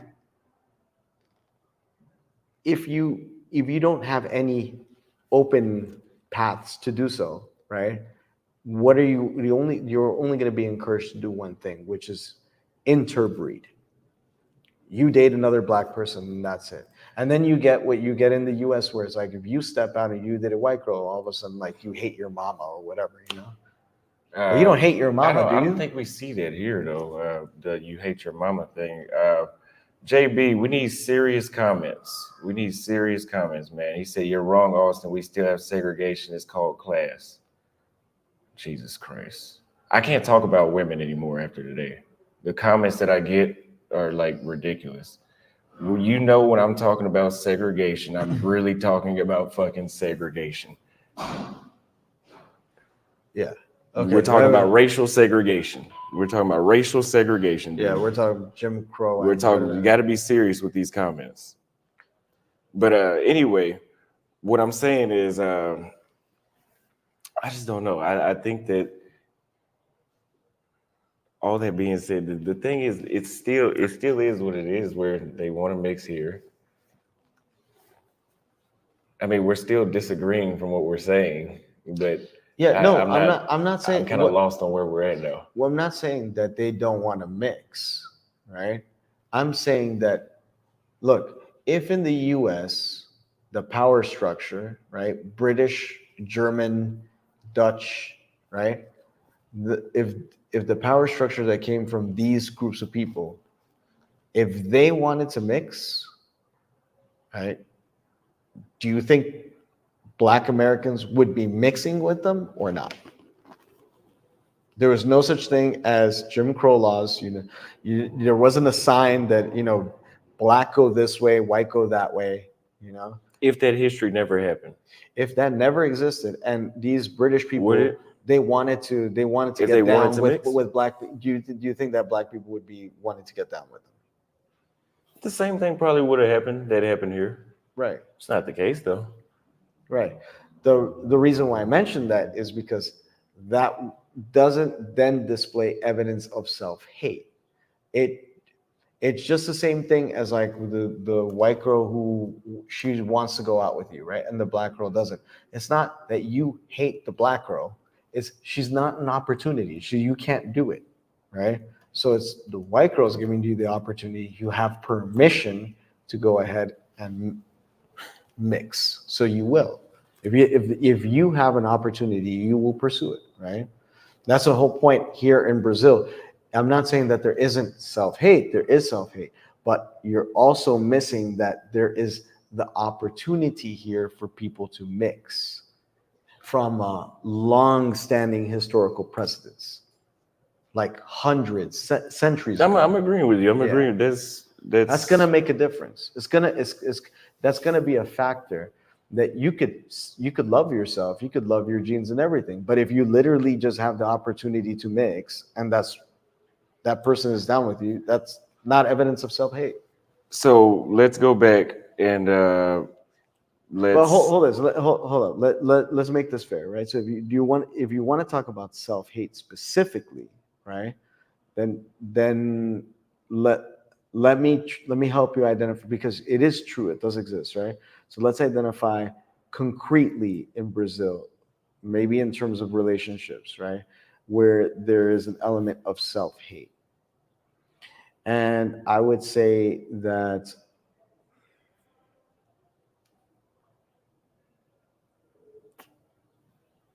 I don't know. I can't think of a very good example. I can think of many better examples in the US, because I seen more people like that friend of yours that you mentioned, who they don't want to be involved in Black culture. They don't want to hang out with Black people. It's like they have every opportunity to engage Black culture and they don't want to. I haven't seen like the equivalent of like a Carlton from like Fresh Prince of Bel-Air in Brazil. I haven't seen any Black person that has rejected the Brazilian, like hanging out, talking to Black Brazilians, not wanting to deal with like Black Brazilian culture. I just don't see that. I don't see that happening. I think that's because it's more subconscious here.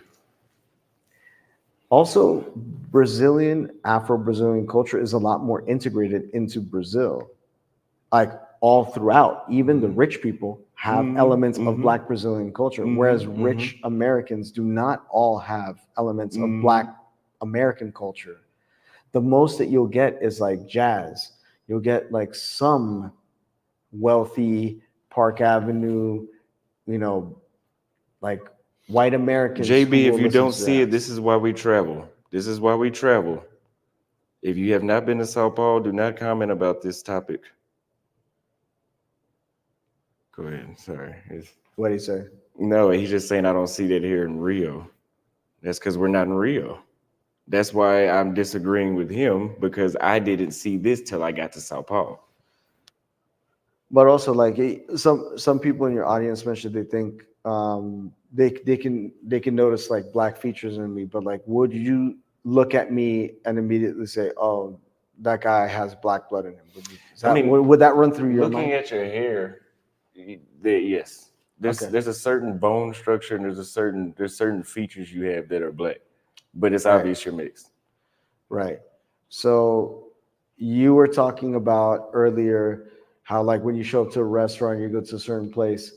Um, the like if there's like a white worker or attendant, they'll look at you and they might like treat you a different way, right?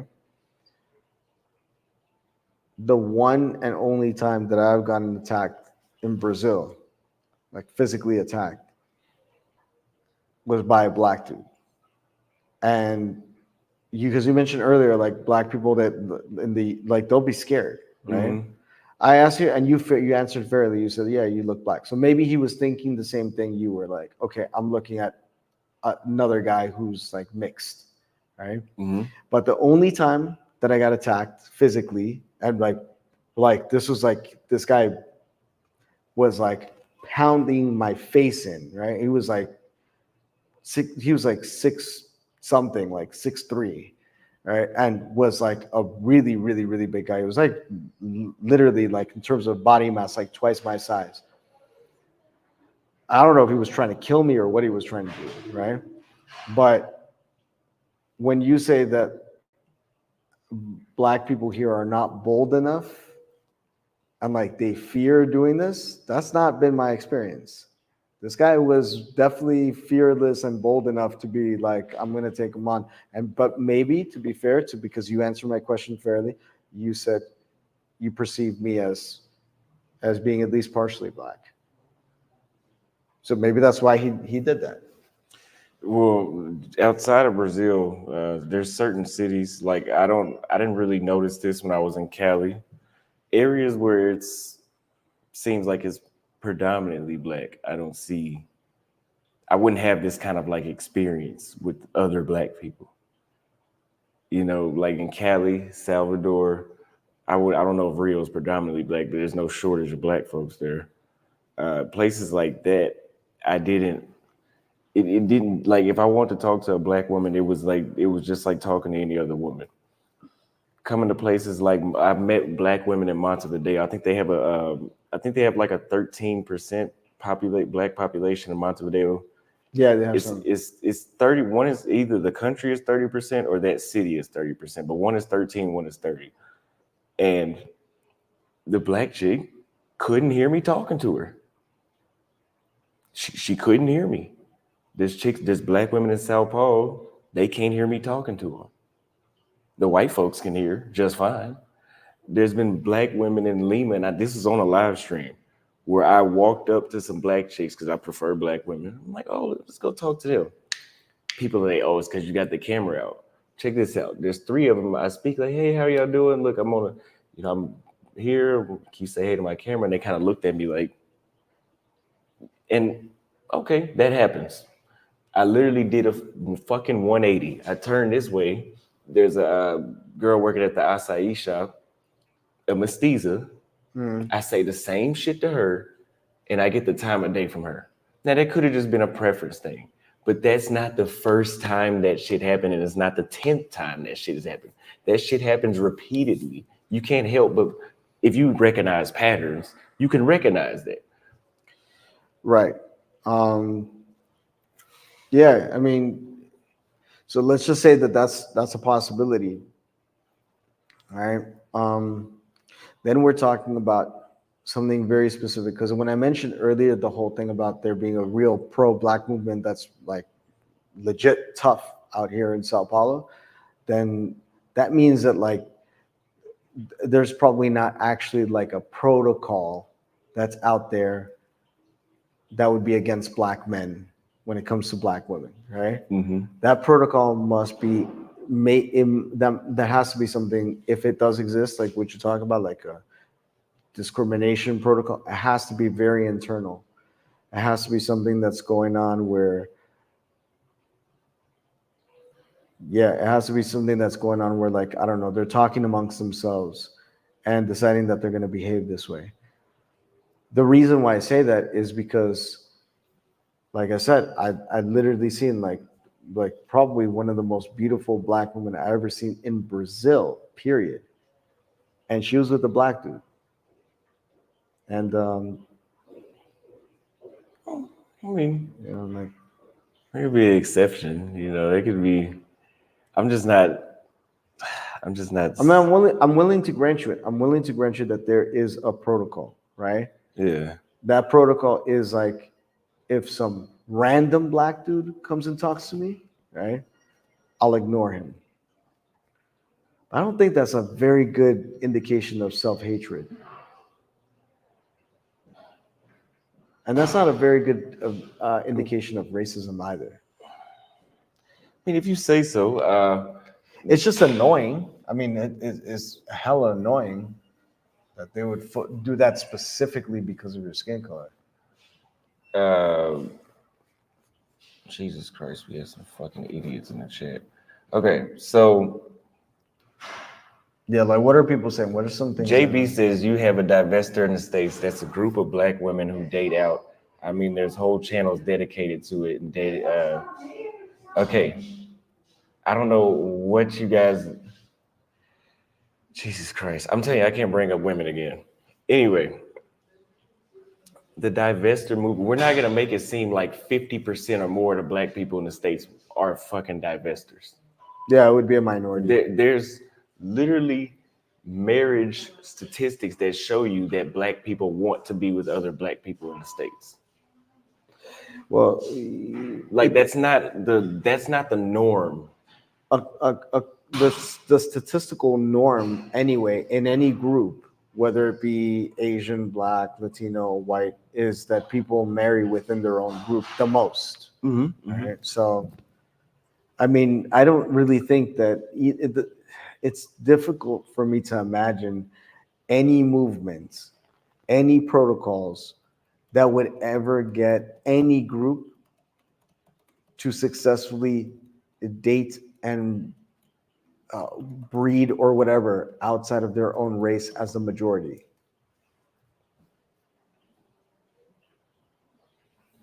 I don't know, man. All I know is these black folks in South America look different than they do in the States because they've been more bred in. It's like Okay, so we were talking about the states specifically, right? About like the whole divestiture thing, like people like somehow like 51% of black women beginning to like breed out. It's just not going to happen because one, there isn't a demand for black women like that. That's just a statistical no in the reality. States, no. Or even worldwide. That's just, I mean, Mhm. unless you're going to an African country, then yeah, of course, right? But it's just a statistical reality that where black people are a minority group, or they're at least like only a portion of the population, just by definition, minority. So they're like 49% or less, right? Mhm. They're just not going to be the most desired from all the data that's been collected on this. I know that like this is like rules. This is a basis for getting canceled, right? Because you mentioned this, right? But it's just a statistical reality, right? They are not desired. They're the least desired group of women, period, right? That doesn't mean there's anything wrong with them. It just means statistically speaking, they are the least desired group of women. So the idea that they are somehow going to appeal to the men. If they can't appeal to their own men satisfactorily enough, right? And then they go to all these other men who keep them at the bottom as their last choice, right? I mean, the Vestor movement is just going to fail. They're never going to gain enough traction for it to matter. And again, this only matters if you're into black women. Because if you are into black women and they are removing themselves from an option for you, then I get why it matters. But if you don't want them, I don't even know what the point is about talking about them. You know what I mean? I love them.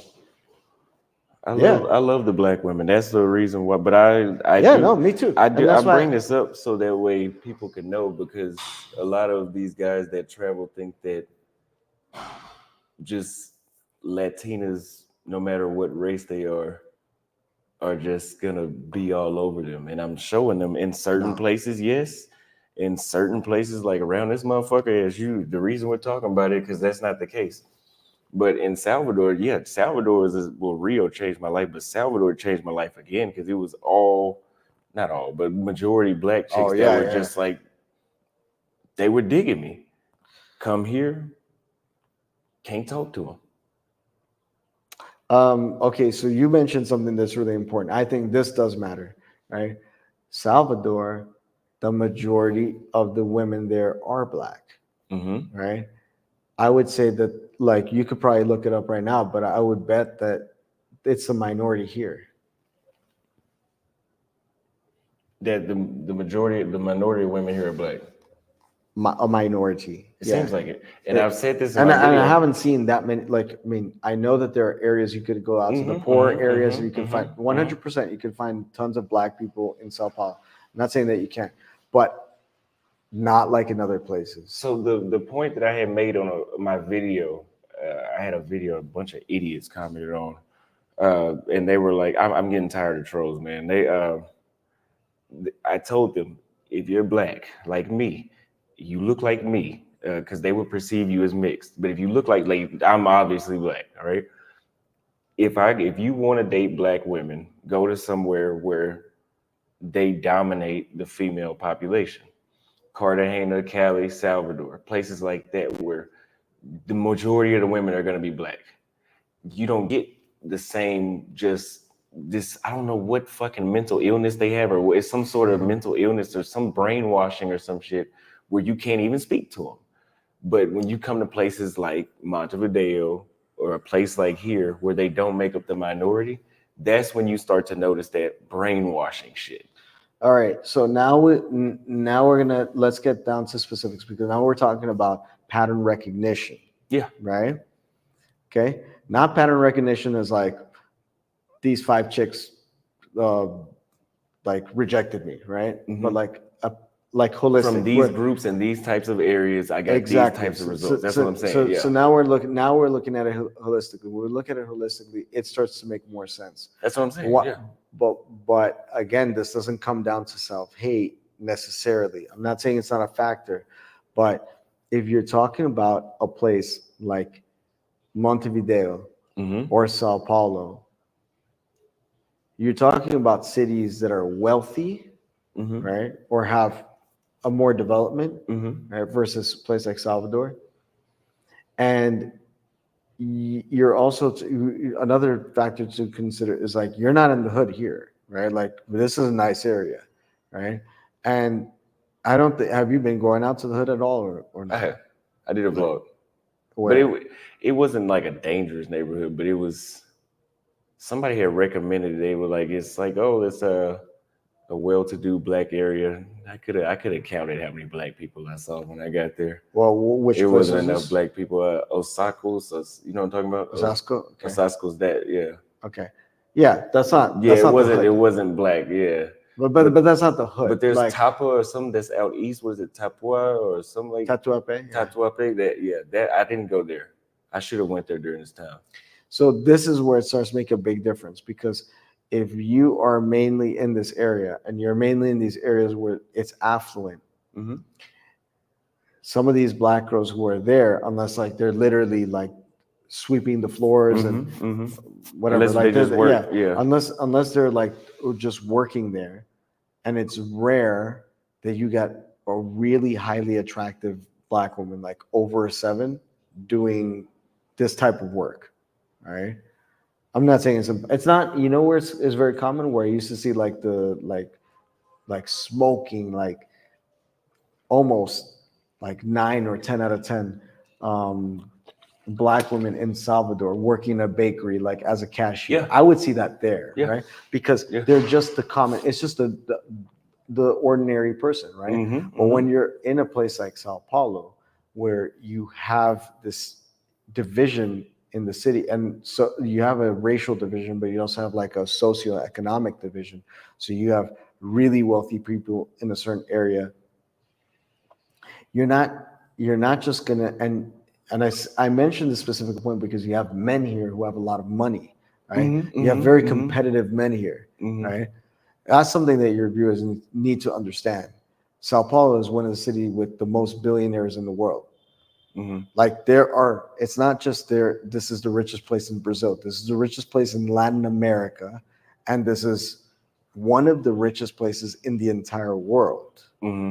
So you cannot come from Nebraska or Alabama and show up to Sao Paulo and think you mean anything. Yeah, it's definitely a tougher dating market. You had to put in way more effort because of that. Unless you're the cream of the crop, you're literally like the 1% man in Alabama. You're the 1% man in Nebraska, in Arkansas, in these places. If you're 1% there, you can hang here. You can hang here. You can compete, right? As a 1%er. Otherwise, there's just no way. The men here are already global 1%, right? So that's one thing to start with, right? Is the competition is way higher, especially in these neighborhoods. And these neighborhoods is where they live, right? So the point is that if you are, and I would say that like I don't know about you, but I think that just like being kind of like fair and objective, the attraction level of women here is not as high as other parts of Brazil. So like they're not as attractive as the other women, right? So let's say I could agree. I find them kind of attractive though, but I could agree with what you're saying. Let's say that a 10 in Salvador or a 10 in Rio who's black, right? Like a black chick who's absolutely gorgeous. She steps out of either of those two cities and comes to Sao Paulo. She might, let's say she's, sorry, I meant to say, let's say she's like a 7 or an 8 in either of those cities, right? Or a city where there's like really attractive women too, like in Minas Gerais, right? Like you have a girl who's like a 7 or an 8. She leaves that city, comes to Sao Paulo. She's being exposed to billionaires, really, really wealthy men who are coming from all over the country, all over the world, right? And her attractiveness as compared to the local women here puts her a point or a 2 above. And that's why I'm saying that a lot of these women, you see like an 8 who's a cashier in Salvador. You're not going to see an 8 who's a cashier in Sao Paulo. I haven't. I have not seen that. They're usually 40. They're usually 40. They're usually 40, and they're just average. They're not really gonna be like how it is in Rio. I've seen a fucking 9 selling hot dogs. Right. Yeah, you don't see that. That's not here. Yeah. You're never gonna see that in Sao Paulo because the competitiveness of this market is not going to allow it. There's going to be a dude who's going to sweep in, he's going to,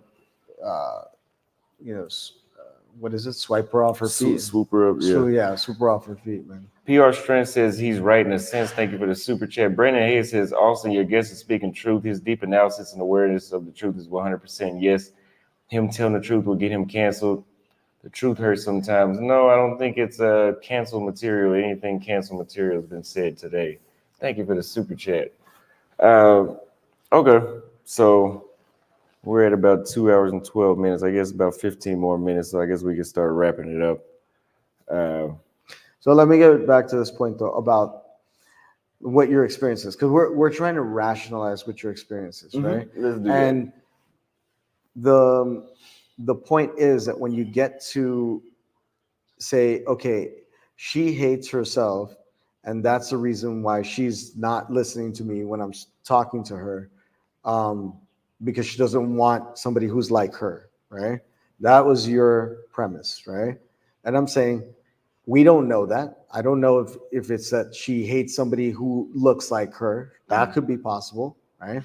But it could also be possible that she is one of the few people like her, like a black woman coming from another part of Sao Paulo or another part of the country, who's arrived here to one of the rich areas of the city, right?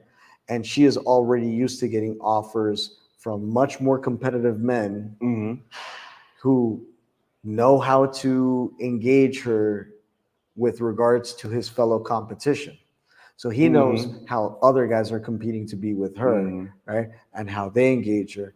And maybe she is just more closed off because she basically gassed up, is what I'm trying to say. That's what it sounds she, like. Yeah. she, if she was in Salvador, she was in Rio, she'd be more chill.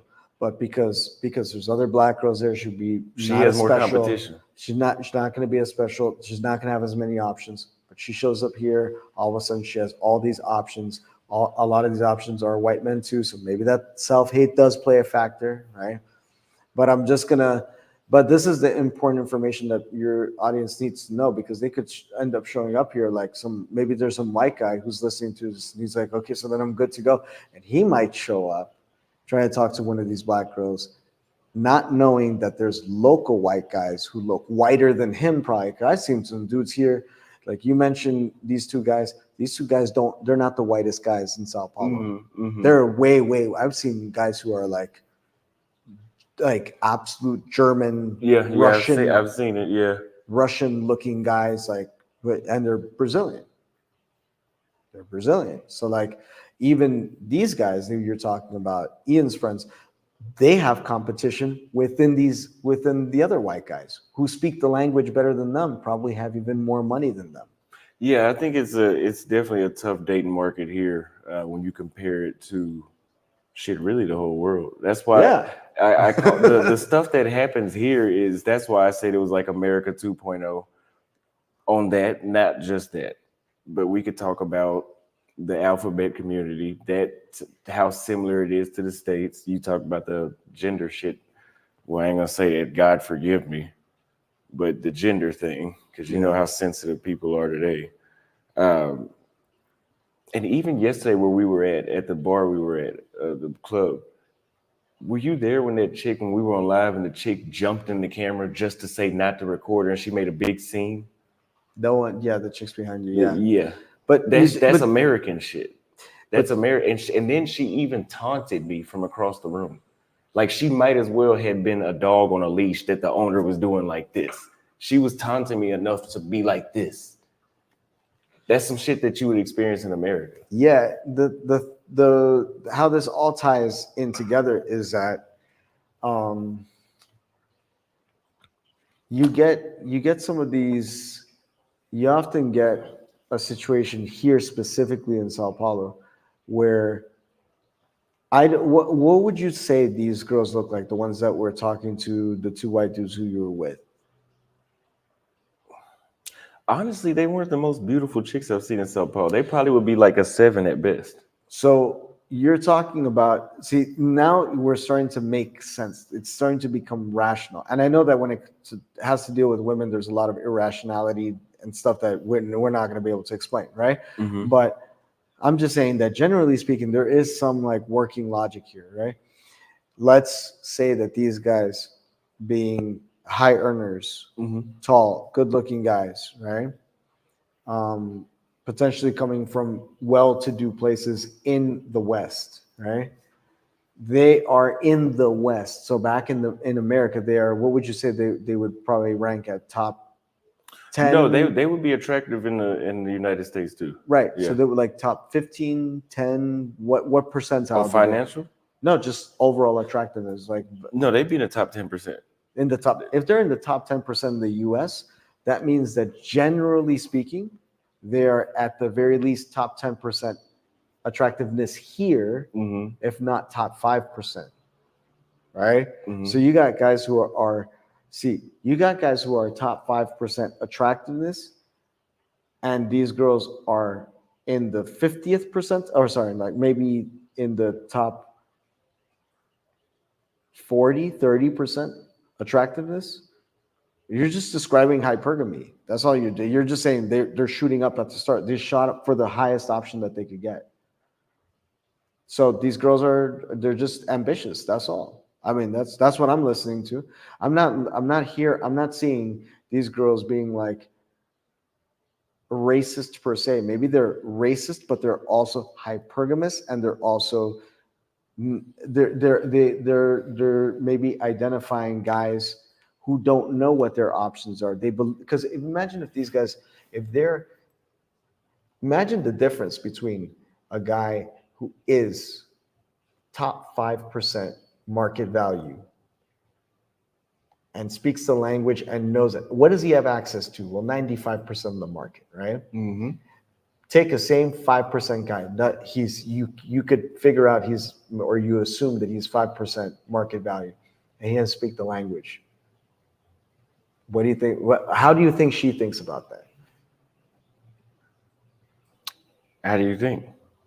Well, she would look at, if it was a Brazilian guy who was top 5%, she wouldn't even try. I mean, maybe she would, but she'd know she was going to get rejected. And, a lot of women don't like getting rejected. Oh, she thinks that like, oh, he's a foreigner. Yeah, I get what you mean. Yeah. Happens all the time. It's happened to me a million times, right? I don't know. I don't actually know the quality that's out there, right? You don't actually know the quality that's out there because we don't know these places, right? And that's why sometimes, like, I forget who said it. One of my friends said it about how, like, the hood guy, the guy from the hood always wins because he's the guy he's there. He knows, like, the girl that we're like, whichever one of us foreigners look at it, we're sweating or we're going crazy. Well, oh my gosh, you see that? She's a 10 and I can't believe it. And let me take her out to the nicest place. Let me try to impress her. Let me order her Uber. Let me do all this stuff, right? And then this guy knows where she lives. Like, he literally is like, yo, she lives across the street from me. He's got the home court advantage. Mm-hmm. He's gonna get to her before any of us will, right? And she's also gonna think, okay, well, I'm gonna sweat this guy, right? I'm gonna fleece him, try to get what I can out of him, right? She can't do the same thing with that guy, right? But this guy is there. So that's what I'm saying. Like the top 5% Brazilian guy, he has the whole country. Is his Mm-hmm. that's his options, the whole country. These guys, it's whomever can speak to them. It really sounds like they were honing in on that. And maybe they don't like black dudes, but that was like the least of the factor. I believe if you got like the Celtics team, right? Not because I watched the finals over here at O'Malley's in Jardim, right? There were a lot of Brazilians watching the NBA finals, a lot, right? You're not going to tell me that if there was a lot of girls there too, right? You're not going to tell me that if some of these girls were able to identify, like Jason Tatum, for example, right? That they're going to be like, oh, but he's black, so I'm not going to speak to him. Because they would recognize how much of a 1%er he is. Mm-hmm. You know what I mean? Yeah. That got a nice ass on her. Well, I mean, yeah, that makes. I mean that, but when we start talking about celebrities, of course, that's always going to be the case. But for the average guy traveling here, okay, but let's say, like, how tall are these guys? They're like 6 something, right? yeah, probably a little bit taller, probably a little, like maybe 2 or 3 inches taller than me. Well, that matters to some girls.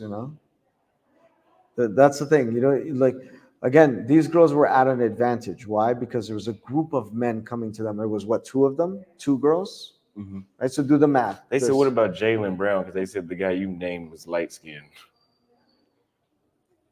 I don't know who any of these people are. Oh yeah, that's right. I don't like sports. Yeah. Look, my point is that, like, if you are seen, right, if you are just, like, regardless of your status, right, if you are attractive, right, if you are tall, good looking, and you can put yourself together, like, that's going to call attention no matter what, right?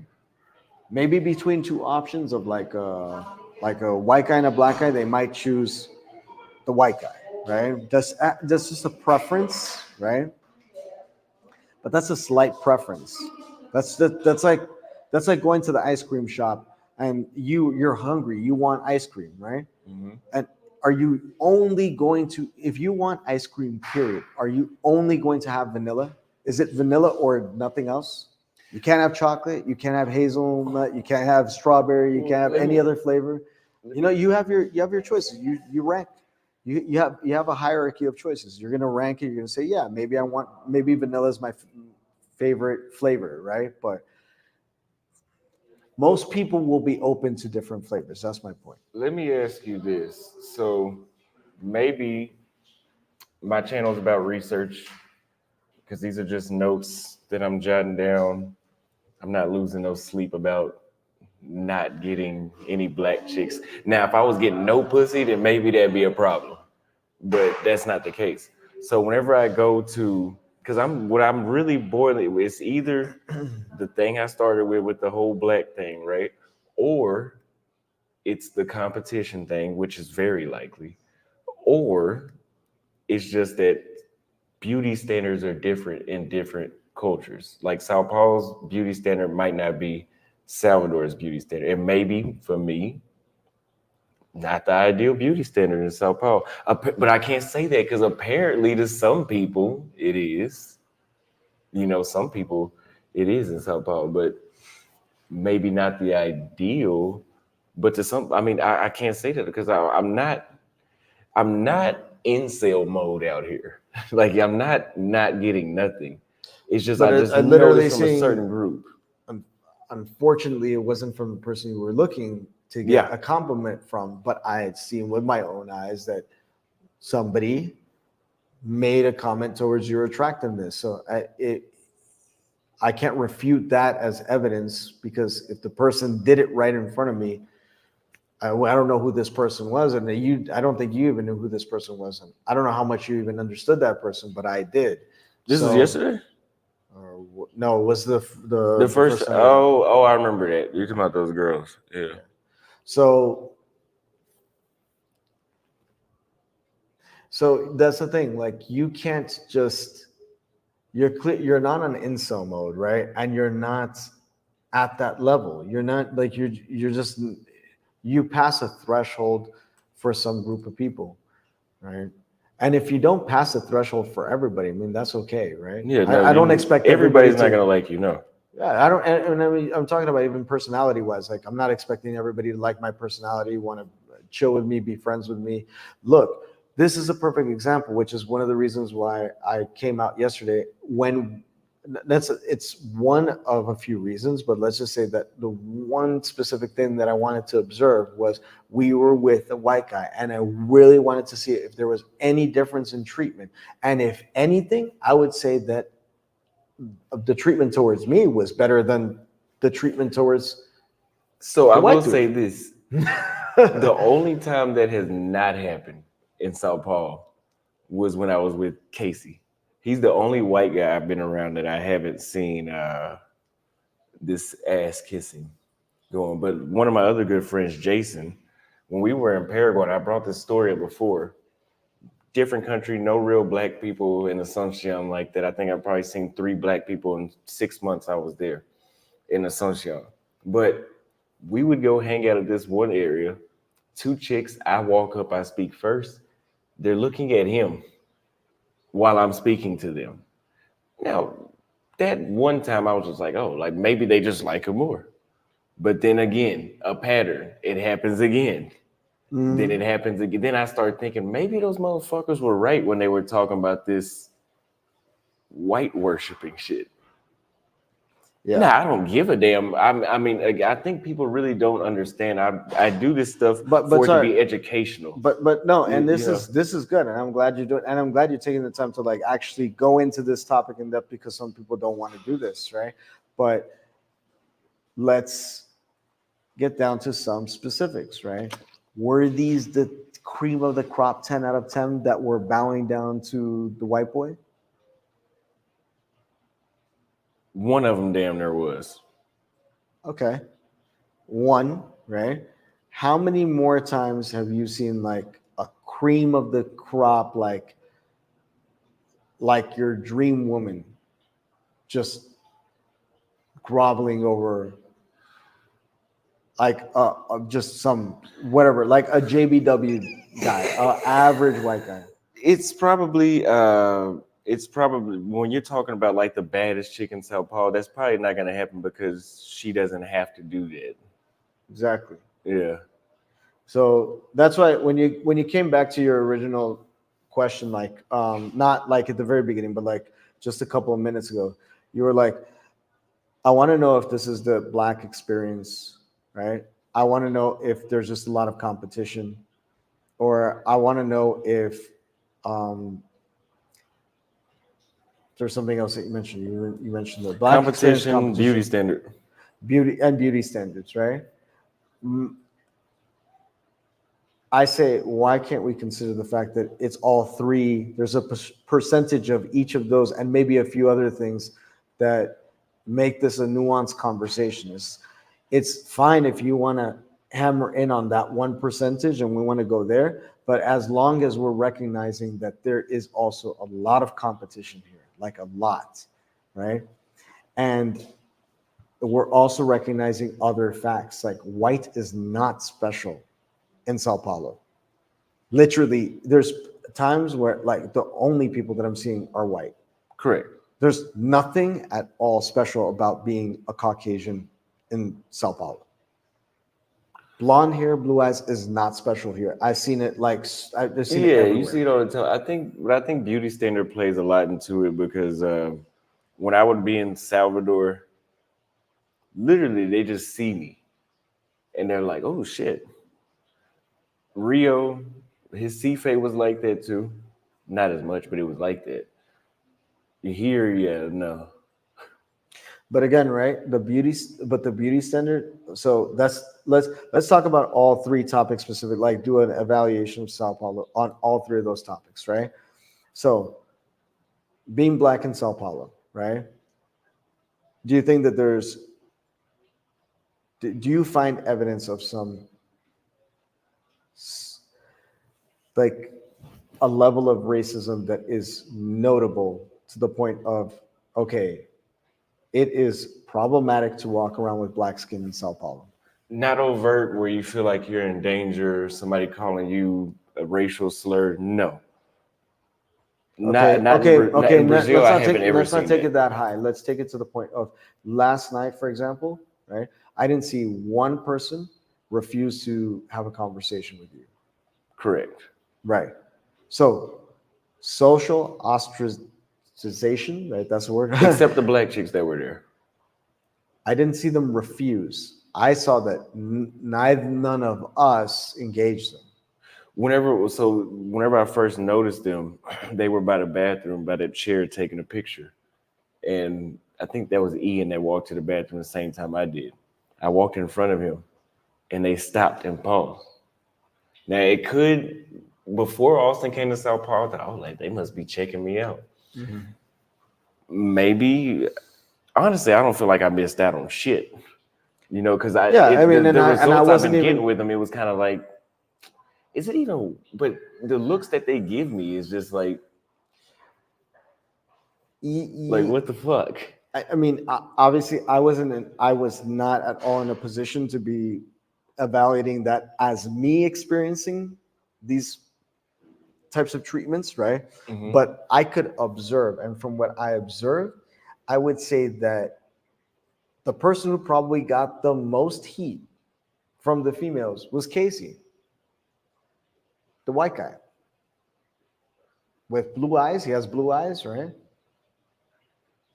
Something Yeah. like that. Yeah, he has blue eyes, right? His blue eyes. He has like red hair, right? Pretty white, Yeah, he's right? definitely what. Yeah. Um, I mean, I didn't see him. I don't think anybody outright disrespected him, but in terms of heat, in terms of like a little bit of tension and some issues, the type of things that you're talking about, like the, you know, keeping the distance, getting a little bit aggressive, hostile, it was him who got the most of it, not you. And definitely not Ian, right? So that has to tell you something, because you're in a place where supposedly he's at you're on his turf, right? It's his home ball advantage or a home court advantage, right? He is the one who has the leverage socially, Hmm. right? And yet these women had no issue responding to him in this way and treating him in the ways that were less favorable over you. And you're supposed to be disadvantaged in a place like this. You're the minority. I didn't actually see another black dude there unless he was working, Yeah. like a security Yeah. or a bartender. Yeah. Right? I didn't see another black dude. I mean, unless you say like me and Ian, like you, I don't know what Ian is. He's like Malaysian or something, right? But I mean, in any case, you didn't have like an obviously black, somewhat like possibly African looking dude there. The only person was you, right? I didn't see anybody look at you funny. I didn't see anybody. Wasn't a lot of black people either though. That's what I'm saying. I'm not having the There was problem no, with there the was white none. people. There was none. It was just Yeah, you. yeah. Right? I'm not. Yeah. So The white chicks aren't the one that give the problems. I get those looks from the black chicks, like the chicks I described by the bathroom. So this would have been the final test, except that now it's not possible. Would have been to go to a venue similar to that, but where everyone is black, or the majority of people are black, and then the minority is like me, Casey, or these like Rob, right, Dimitri, whatever, right? The us like light skinned and white guys are, or Asian guys are the minority, and the majority are black. If you still experienced that there, right? Like, so now it's whatever you experience in the street or whatever, but now you're experiencing with everybody amongst there, where they're treating us real nice and they're treating you worse than us, then I could say, okay, now you've identified something that's more scientific, like it's repeated, right? So again, I don't know.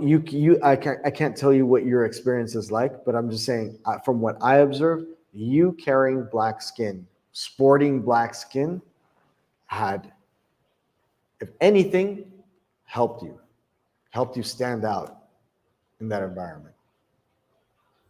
So then let's get on to where the issues really lie, in my opinion, competition. That's why the flake rate is so high, because it's not. That's not about being black. Because my white friends, even Casey, has said about the flakiness here. That's why I agree with you earlier. That, and I said beauty standard. Or even the responses. What I think is interesting is I think a lot of this has become cultural in Brazil. If you ask me personally, I think it's become cultural, meaning that people are a lot less concerned, or let's say they're willing to be more receptive to people who they can identify with culturally. Like, people are extremely receptive of me here in Brazil, because Colombian culture is very similar to Brazilian culture, but it's different. So it's considered exotic because it's not Brazilian, but it's so familiar. Right. And I noticed, this was years ago when I was here, even in Sao Paulo, I noticed that when I would speak to women, women were very friendly to me. All different types of women were very friendly to me because Colombian culture was acceptable to them. It's familiar. They didn't feel it was alienating. American culture can be alienating to a lot of Brazilian women. Agree. It is. It is. They've said that. I know some Brazilian women that went there. Uh, yeah, we might put this on Patreon if y'all keep leaving stupid comments. Because anytime we talk about women, Cold Black sent $10 for also no disrespect to your guest at all, but he is talking about black people as if he is not black. Does he realize that he looks like a regular black guy with light skin? Thank you for the super chat. I would disagree. He doesn't look like a regular black guy. He definitely looks mixed. No, I do think we're gonna put this on Patreon because the y'all are gonna have to pay me for this information from now on. From now on, y'all might just get general travel shit, like those other travelers that just show you how to eat squid. So Yeah, I don't think there was any point that I. yeah, I don't, I I don't. don't, I don't, I don't, I don't I think I think. very clearly said that my black background comes from the U.S. Yeah. But anyway, the competition thing is, that there's people from other cultures that are more similar coming in here. There's just a lot. There's just a lot of. There was at one point there was a really bad ratio. There was a lot more men than women, right? That also Yeah. influences things too. And then when I think it comes to beauty standards, if I think this specific point is very important. I don't know what you think, but I think that the average height here is a lot taller than many places that I've been to, of both men and women. I've seen a lot of women who are taller than me, and a lot of men, are like a lot that are much, much taller than me. There are a lot of taller women here. And every time I go to the gym, I always find a lot of pretty yoked out guys. I mean, there's a big fitness culture in Sao Paulo. Really, a lot of like jacked, tall guys here. So this, in terms of, I know that sounds like I'm talking about competition, but I think I'm actually talking about standards now. It's like the women here are less accepting of guys under 6 feet. They are less accepting of guys who don't have six packs. Um,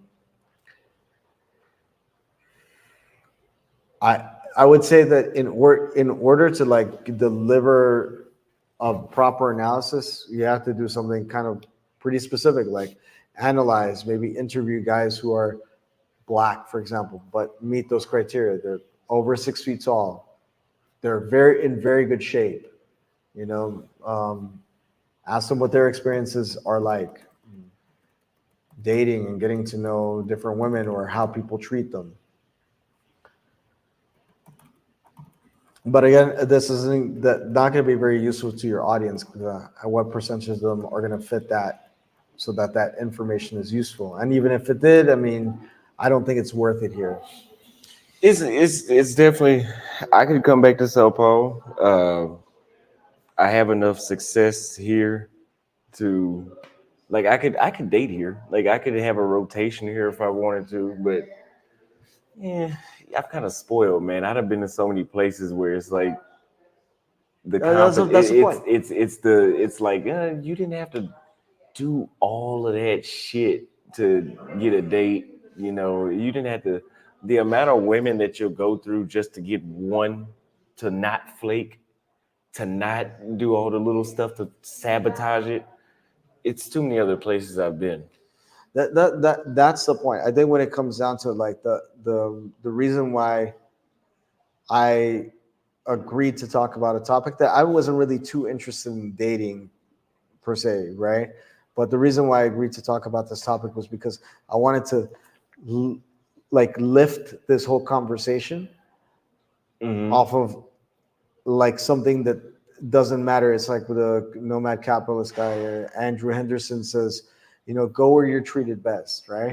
And he doesn't say like make as much money as possible so you can spend as much money as possible so that like the people who are treating you badly will start to treat you better, Yeah, right? yeah. That makes no sense, right? So ultimately, the lesson learned from Sao Paulo is um, you are what you are, right? Always improve yourself. That's always a good thing. To be reasonable and make yourself better, but understand that some environments just have a lot of competition. Um, what you get in return for competing, right, is not that worth it. You can get a better return on less of an investment Mm-hmm. with less competition in other places.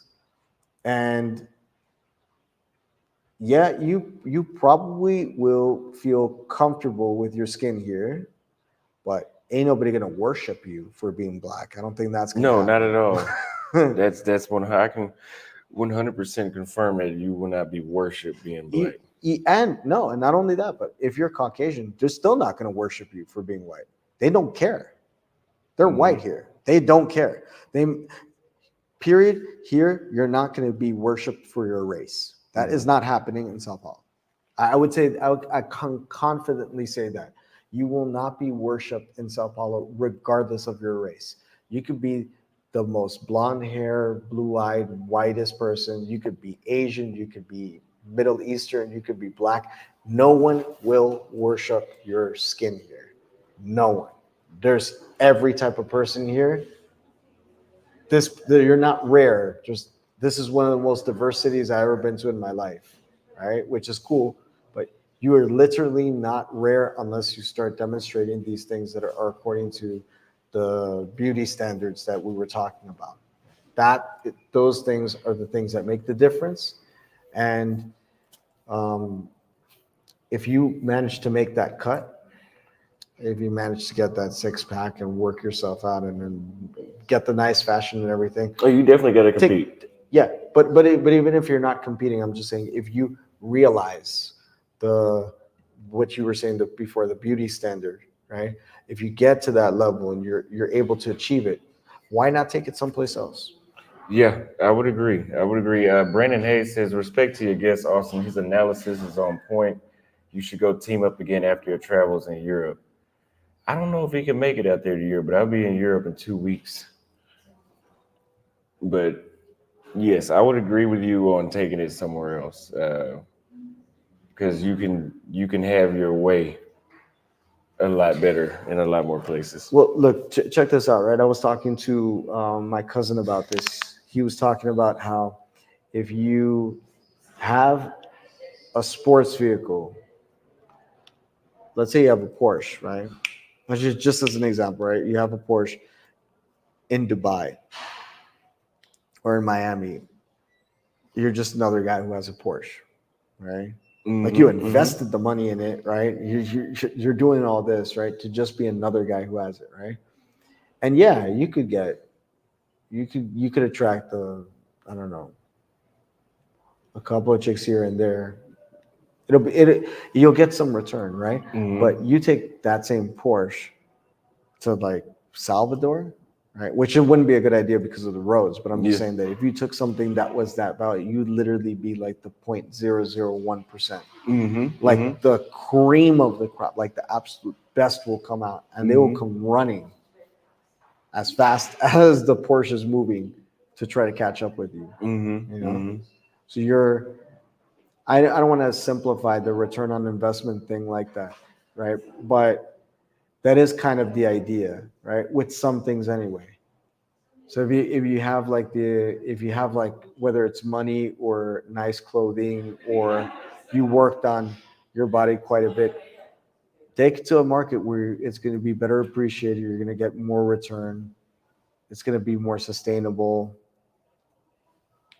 and uh, and ultimately, if that market, for example, starts having an issue with your skin color, just get out of there. Don't even bother. Like, don't Mm-hmm. even waste time trying to convince Mm-hmm. people Mm-hmm. of anything. They're a waste of your time. Yeah. Well, I think we're at the 2 hours and 46 minute mark, so we're gonna go ahead and wrap this up. But I would agree. Yeah, the only reason I stayed in Sao Paulo for 5 weeks was because I bought 5 weeks at first. and it was non-refundable. So I was like, oh well, I'll just make it work in the meantime, which I did make it work. But ideally, I usually only stay places 10 days for that reason. That's enough time. 7 days is enough time for me to get a feel of what's going on. And if I in 10 days is enough for me to feel like I didn't miss out on too much. If I like it, I extend it because I buy one-way tickets. You know, I don't have any plans. I don't have plans to leave these places. Like I just go, unless if I buy the next ticket otherwise. But yeah, a month. I could not. I don't usually like to travel. People are like, oh, you're not really experiencing the culture. Okay, well here I'm telling you about Sao Paulo's culture. Like, if I had to start over, would I want to experience this shit again? The culture part? I don't think so. But So would I want here's to stay a another. month in Cambodia? Like, would I want to do that? But here's another thing, because I think this is an important point, right? This is where I have to put push back on you. I don't know what things you did related to the culture and to get to know this place and to really just integrate, right? If you didn't, fine, it's not a problem. But if you spent your time, just because I've done this before, where I just spent my time like, just chasing women and trying to like get dates, and it, it I think this is like, ultimately looking back on it, it's a really useless exercise. I don't know if it just came from ego or what, like what I was trying to prove, but I really, really regret doing it in a lot of these cases, because there were some places where I didn't even see like basic stuff, like Yeah, I was I at didn't that experience point, basic but I'm things. past that point now. Like when I go to places, I do the touristy stuff. You know, some of the touristy shit I don't need to see. But there's like Santiago, Chile was one of those places where I went and I saw as many of the tourist destinations and markets and all the other stuff. But what did you do Buenos here, Aires. for The example? thing, so I went to a couple of places here. Like we went to the Osako, and we didn't go over there really looking for women. We just went like, hey, we want to see what a so-called black neighborhood is like in Sao Paulo. So I went over there. Wasn't too impressed with that. Then I went to the Boca de Bat, where the Batman that Batman Alley, yeah. I've walked most of these places too, so I can experience things along the way. I went to the BB Italian that neighborhood, and I walked through by what looks like a bunch of like consulate buildings or something like that. Okay. Yeah, I walked through there. The thing about Sao Paulo, there's not as many tourist attractions that stick out here. Besides, like the museum you were talking about, like there's not too many. That's a thing that There's not too many things. It seems like that. I actually think that there are. You There are think quite, so? yeah, there are a lot of things that stick out. First of all, there's like every type of museum that, and I'm not saying museum has to be your thing, but there's like literally a museum for everything. There's like a museum for cell phone technology, and there's like a museum for social resistance, and there's a museum for every last thing. And then there is some historic architecture. There are lots of music venues depending on what type of music you like, but you can literally find so many different things going on. They're very interesting shops and fairs. I mean, I can tell you, I'm literally never bored in Sao Paulo. There's not one day that I'm bored. You literally No, have it's not every, boring. It's not boring, but yeah. it's not like when I went to Santiago, Chile. And one thing I often say about Santiago was you could go to must see locations every day for 2 months straight. Like it seems like there's 60 different things you could do in that city. You can literally fucking snowboard to the tallest building in South America, to these the not the Cristo Rey, the Cristobal. They have like an amusement park. They have all these different. They have the wine vineyard. They have all these like it was like there's too much shit for me to do. Like I would have to be here a while to actually say I did everything. Sao Okay. Paulo, I really don't see it being that place. Like Really? there's I stuff to mean, do, but it's not like it ain't like that. It ain't. It's not like well, that. It's not like Rio where right, there's like a state. There's some shit to put on a postcard. right, You right, know, right.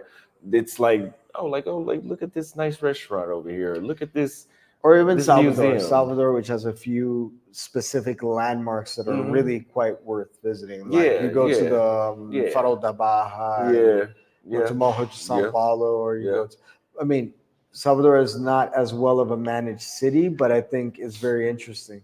So yeah, there's not as much enchanting things on the same way as other places in Brazil and Sao Paulo. But I do still think that there's a lot to do in Sao Paulo. But if your argument is that, and it doesn't sound like you are shy going to these types of places and experiencing these things, if your argument is for you, the things that you saw were not entirely worth deciding to live here, visiting maybe, I could but live here. okay, Would I so choose? Maybe. It's not an absolute no, but I'm confused. And like, so then where were it's you with it Sao Paulo? Because it's just not. Let me put it like this: if I would have came to, I went to Rio for my first trip out the country, changed my life. Before you knew it, what was it? 8 months later, I sold all my shit and left the states. 8 months is all it took. That wouldn't have happened if I would have came here. right, maybe. Like I would have went back home, Okay, I got you. but I like it. But it wouldn't have changed my life. Like I wouldn't even be a YouTuber. Okay, yeah, no, I get you. But But this is the type of stuff that I guess I'm more interested in. Like, what type of stuff is going to change your life? What type of stuff is going to take you from doing a regular job to then working on your passion, right? mhm. What's really going to drive you, right? So I don't think it's unfair to say that your experience overall is that if this is like one thing that is I think valuable to people at large, that your experience here and what you saw was not enough of a driver for you to make drastic changes in life, and that's good. I think that's to follow and identify those places. I think is good advice.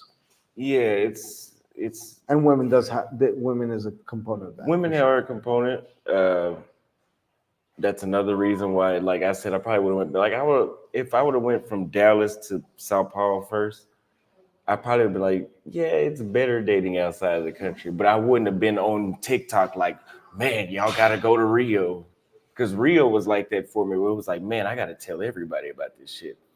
I would have just told like my close friends, like, yeah, I had a good time down there. Like it was, the chicks didn't flake as much because in Dallas the shit is just nuts. But I was like, yeah, they flaked in Sao Paulo too, but so that wouldn't have changed my life. But like maybe the cost of living, be like, oh, it was really cheap there compared to Dallas. Not that much cheaper, but it's cheap. Uh, I think that one really important consideration for all this is because we talk about places we're talking about places like Rio. We're talking about natural wonders. I mm-hmm, mean, mm-hmm, that's just absolutely stunning landscape, right? mm-hmm, Parts of the city are really quite beautiful. There's lots mm-hmm. of great neighborhoods. The overall vibe of the city, when you can just walk through large parts of the city, is very comfortable and beautiful, and it's a great experience and very social. There's too many great things about Rio to even name, but we know them, right? What what I find to be a problem, for example, with let's say I don't know that you classify yourself as part of the manosphere or contributing to it, but a good portion of the manosphere, like I would say 95% of it, is almost all geared towards women and dating. Mm-hmm. And Yeah, I'm the tired of it. and the this becomes a problem because people I know people who are like this, right? Somebody's going to see this and they know I'm going to know I'm talking about them, and I want to call them out but not create drama. So I won't call them out specifically, but these individuals who I know, they strictly travel just to meet women, right? Now the whole concept of the passport bro has gotten mixed up with this, and I'm not sure if passport bro specifically is just that. But the ones that I've seen that strictly do this, man, it's just corny. It's corny and it's annoying because, first of all, there's lots of beautiful women in a lot of different places. Granted, some places are better. But you have, like, for example, the city that I was born in has some of the most beautiful women in the world, which is Caracas, Venezuela. Horrible city to spend time in. I fucking hate that city. I try not to curse this entire time, but just thinking about how terrible Caracas is, like, what, it's really like one of the worst cities I've ever been in my life. It's not even salvageable in terms of like, oh, but if you get to know it and you get to, no, I just don't like that city. Last time I was there was like 14 years ago. I was there for like 10 months or something. I forgot how long I was there for. And I was just fed up by the end. I just couldn't take it anymore. I didn't care how attractive the women were. And yeah, they were super voluptuous and there's women all over, but it was just corny, man. It just gets, and it's the same thing as Casey when he's like talking about Medellin. I don't know how he did that. I don't know how he spent that much time in Medellin because he was there for 7 years. That's what he was telling me, right? I didn't mean to put him on blast because I wasn't talking about him earlier, but I just remember him 7 years and like, but there's things to do in Medellin. Like Medellin is actually a nice city. Like I actually really like it independent of the women, right? And the women actually nowadays, with the way that they're behaving and some of the mindset, the way they're used to drug men, I would say the women have become the detriment of the city. It was a much better city when it was just regular women that wasn't the reason why you were going there.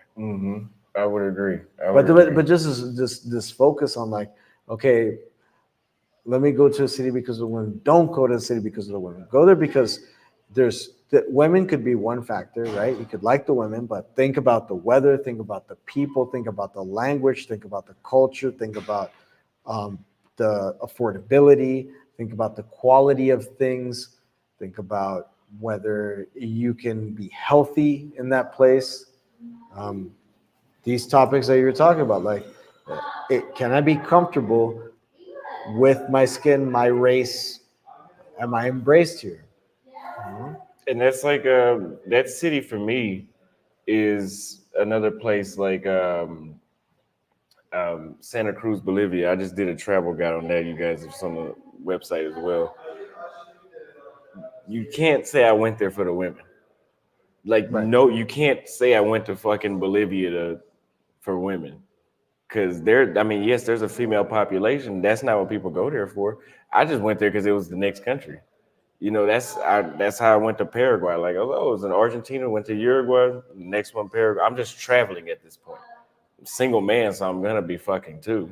But so they play a part. But yeah, no, I know some dudes that only travel for women, and like, if they were in this scenario I was in Sao Paulo, their fucking world would come crashing down because that's all that they were there for. Right. They couldn't even like, even when I'm not getting dates, like I was like, instead of me going to this place that takes 20 minutes by car, I'm gonna walk there. So I've spent an entire day for 4 or 5 hours literally walking around Sao Paulo just to see. You know, I'm just here. You know, I just, okay, let me go there, one-way ticket. Let's see how long I can stay there. Let's see if I'm gonna like this place. You know, Right, exactly. it's all the factors. It's like, for example, what was a place I was at that was really expensive, like Santiago, Chile? That shit, no, Montevideo, Uruguay. That place is very expensive. I loved it. I loved the women. I loved the weather somewhat. I loved the development, the how modern everything was. But I'm like, damn, I'm gonna have to be really ready to spend some money. Like it's almost like being back in Texas, being there when it comes to the price. So all that stuff comes into account. But dudes that do travel for women would never be in Montevideo. They would never be in Santa Cruz or La Paz. They would never be in Lima.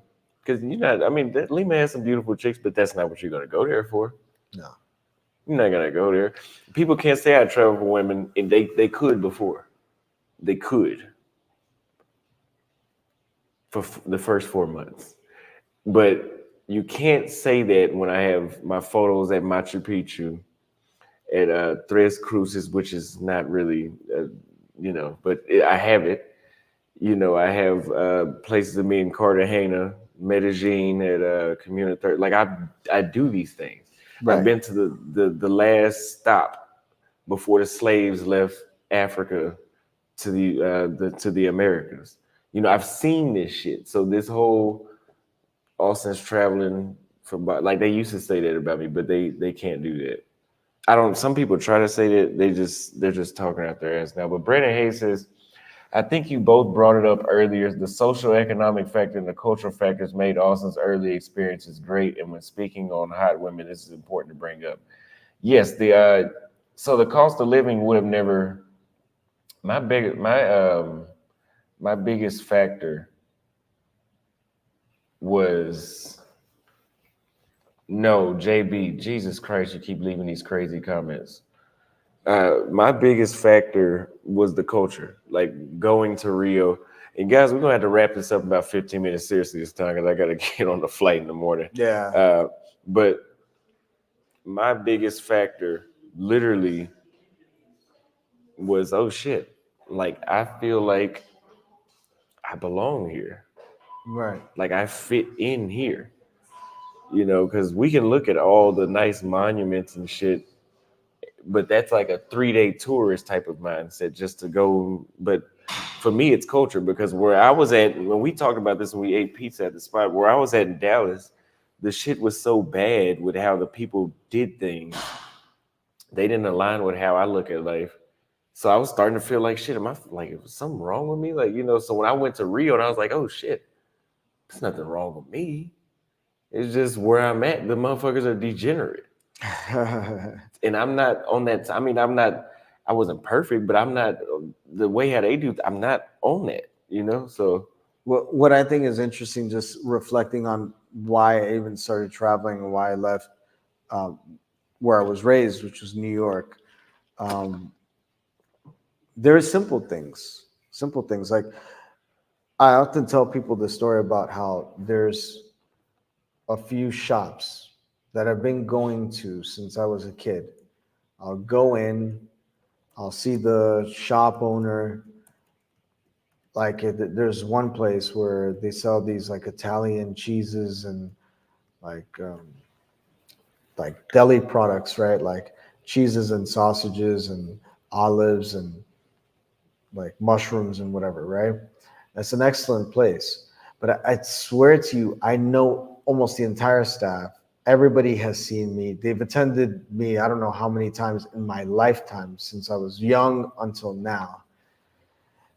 And some of these same motherfuckers who I seen my entire life pretend. I mean, it's not even that they pretend, they just greet me like they don't even know me. They're like, what would you like? They don't even say hello. They don't even say like, oh, nice to see you again. The only ones who do actually are the Latino staff that they have, the ones that come from Latin America who they hired, and they just refusing to be a New Yorker. They're like, I just cannot be a New Yorker. I know who you are. I've seen you before. You came in here several times. I know where your family is from. Everything. I'm gonna say hello. I'm gonna ask you how your family is doing. But imagine if you're going to a place, and not just them neighbors. I have neighbors who I've seen my entire life who either pretend not to know me, they won't address me, they won't even ask me how I'm doing, they won't even say hello. They even look at me and pretend like I don't exist. And then I come to Sao Paulo, all right, and this is one thing that I really do like about Sao Paulo, but it happens generally in Brazil. I go into a shop one time. I say the guy says, "Hey, how's it going?" Right? I come back 1 week later, and he's like, "Oh, nice to see you again."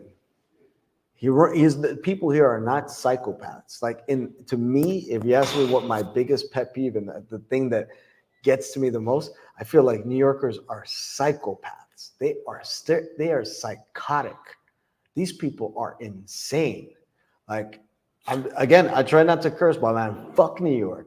Fuck that city. God damn. It's a beautiful city. There's great things to do there. I had fun a good portion of my life there, but I just can't take this it's the anymore. culture. I can't take this anymore. I can't take these people who are like, they pretend not to know who I am. I've been shopping in your fucking store now for like 25 years or something, right? I've had multiple conversations with you, and you still every single time it's like like memento or something, like you completely forgot everything, every single interaction we have, we're back to square one. Ah, man, get the fuck out of here. I'm not gonna spend pay New York prices to get treated like that. Yeah, and then it Yeah. costs. And then Yeah, it yeah. costs. Yeah. It's like $20 for a piece of cheese, right? And then he's gonna ask me like, "What would you like?" You know what I gave you $20 last time for this for the little cube of cheese, right? That's what I would like. You're taking my money. You're taking $20 for a little ounce of cheese, and you don't even have the decency to treat me like you know me. You didn't even have to treat me special. You just have to treat me like a regular human being. Just say, "Hey, nice to see you again," or not even nice to see you. Just, hey, just the recognition that you're normal. Of course, when we kind of tie this back to the topic of women, of course, this drives us even crazier. It's even worse because It's the even women act the worse. same way. And that's, yeah, if you're trying to date and then you're getting, if the guy at the fucking cheese store is doing that, I can only imagine what it's like with the women. Yeah, and we don't even care about that guy, the Italian dude at the cheese store. We don't care about that guy, right? But when you're into a chick and your body's calling you to make something happen with this, right? And she's acting that way, like you just gave her a compliment. You just told her that she's wearing a very beautiful dress, and she's like, I don't have time for people like you. And you're like, I've had it happen. Yeah. I've had it happen. It's fucking crazy. Yeah. So that's why I always say, like, if you ask me right now, could I live in Dallas again? Absolutely not. I swear to God, I couldn't. But I complained about Sao Paulo and like the whole little, like the black chicks and what. I'd be like, well, fuck those black chicks. At least you got to taste something better. That's why. At least the chicks here, like, if you do that, like, you have on a nice dress, like, you'll get what you're supposed to get back out of that, or a fucking thank you, or you get a thank you, or something. If you say hello, you get a hello back. You'll get a respectful response. When you're in the States, like, I remember I was on live and I did this, and I just asked a chick a question, like, hey, I think I was looking for the Attorney General's office to get my birth certificate apostilled, and I asked her, like, hey, is this that building? She just walked right past him, like, yo, like, what? And that shit is just very common. You talk to chicks. I don't even want to talk about those bitches in Dallas, bro. They're just, oh my God, I could never do it. Well, right now it's unfortunate, but in the U.S., and this is a very important thing for the audience to consider. How many people are on right now? 484. Good, right? Because this might be the most important thing to consider. I mean, I think it's very superficial and simplistic to say, I'm going to travel just to meet women.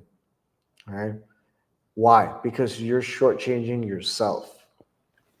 The problem here is, at its core, right? If everybody's from the US or from a Western country, the problem is your masculinity is being challenged. It's being questioned. Mm-hmm. Now, we don't like the fact that it's being questioned here too, because that is happening, right? But it's not nearly as much as over there. If you try to assert your masculinity in a good way, even, right now we're not talking about a bad way, just as in a good way, it is going to be challenged. It's going to be disrespected. It's going to be questioned. It's going to be devalued. And if you're masculine, I'm assuming that most of the people tuning into this are masculine. This is just who you are. It's like, to give another contrasting example, like what I was talking about with the people in the businesses, the Italian shop. I like being nice and courteous when I go into a store. I like interacting with people, right?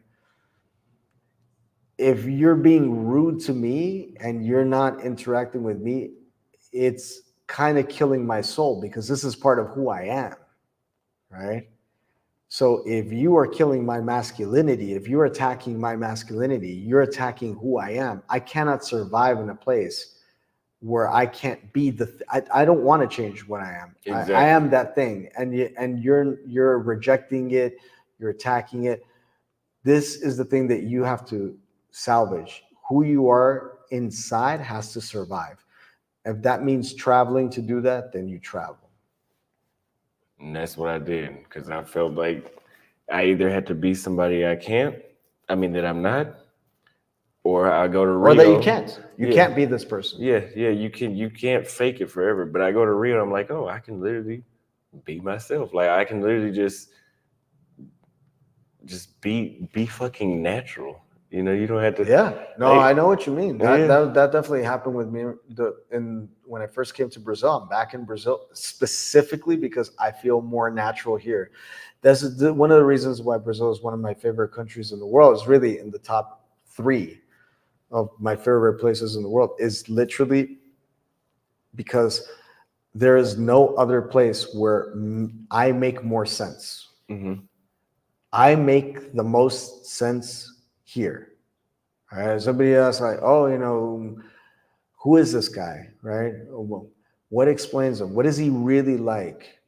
When I'm here, this is what I'm really like.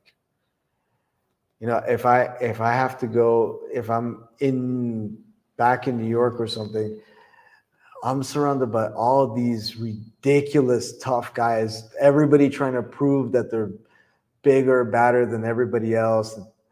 And it's on everything, right? Mm-hmm. I make more money than you. Mm-hmm. I'm cooler than you. Mm-hmm. I'm taller than you. Mm-hmm. I'm more connected than you. I'm more street smart than you. I'm more desired than you. It's like everybody's trying to prove themselves. Everybody's trying to put on a show and perform. I just don't need that. I don't need that to live well. I'm living well without having to have to prove any of that to anyone. So what's the point? But that's how I feel like people should be looking at a lot of the places that they travel to. They shouldn't. It's good to get to know a place just to visit, and it's good to escape a bad situation, even if temporarily.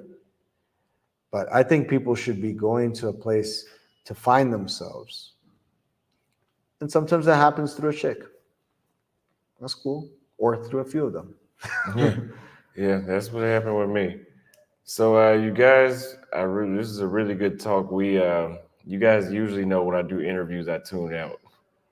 I got like a 45-minute timer, and then I'm just like I can't focus on the interview anymore. But this is a great interview. This is a great interview. We need to do more like these. It just takes a lot to get people in person. So that's it. If you guys liked it, we'll chop it up and make a few videos out of this. I won't put it on Patreon. I was thinking about it. That wouldn't be fair to him because this is y'all were just pissing me off in the chat. So I won't put it on Patreon. But yeah, if you guys enjoyed it, give it a like, subscribe if you have not already, send it to somebody that feels like they know it all, because we had a lot of know-it-alls in the chat today that knew. These people know more about my channel than I do. A dude was literally writing me today talking about what videos I get the most subscribers from. Like some shit that you would have to go in my analytics that only I can see. So yeah. Anyway, I love you guys. And we'll see you guys tomorrow in Manaus. Oh, do you have it? Do you have like a social media you want to shout out or anything? Or no? No, not really. No. Yeah. I think it's interesting. Like, I know a lot of people who are known, Mm-hmm. like you're known, and then some other people I know are known, and I just don't care to be known. I almost feel like I get nothing from it. The only thing that I want to do is I want to sometimes deliver messages like this, but that's about it. I hope it helps a lot of people, as many people as tuned in. Thank you. Thank you. All right, you guys. I will see you guys tomorrow. It's time for me to go to bed.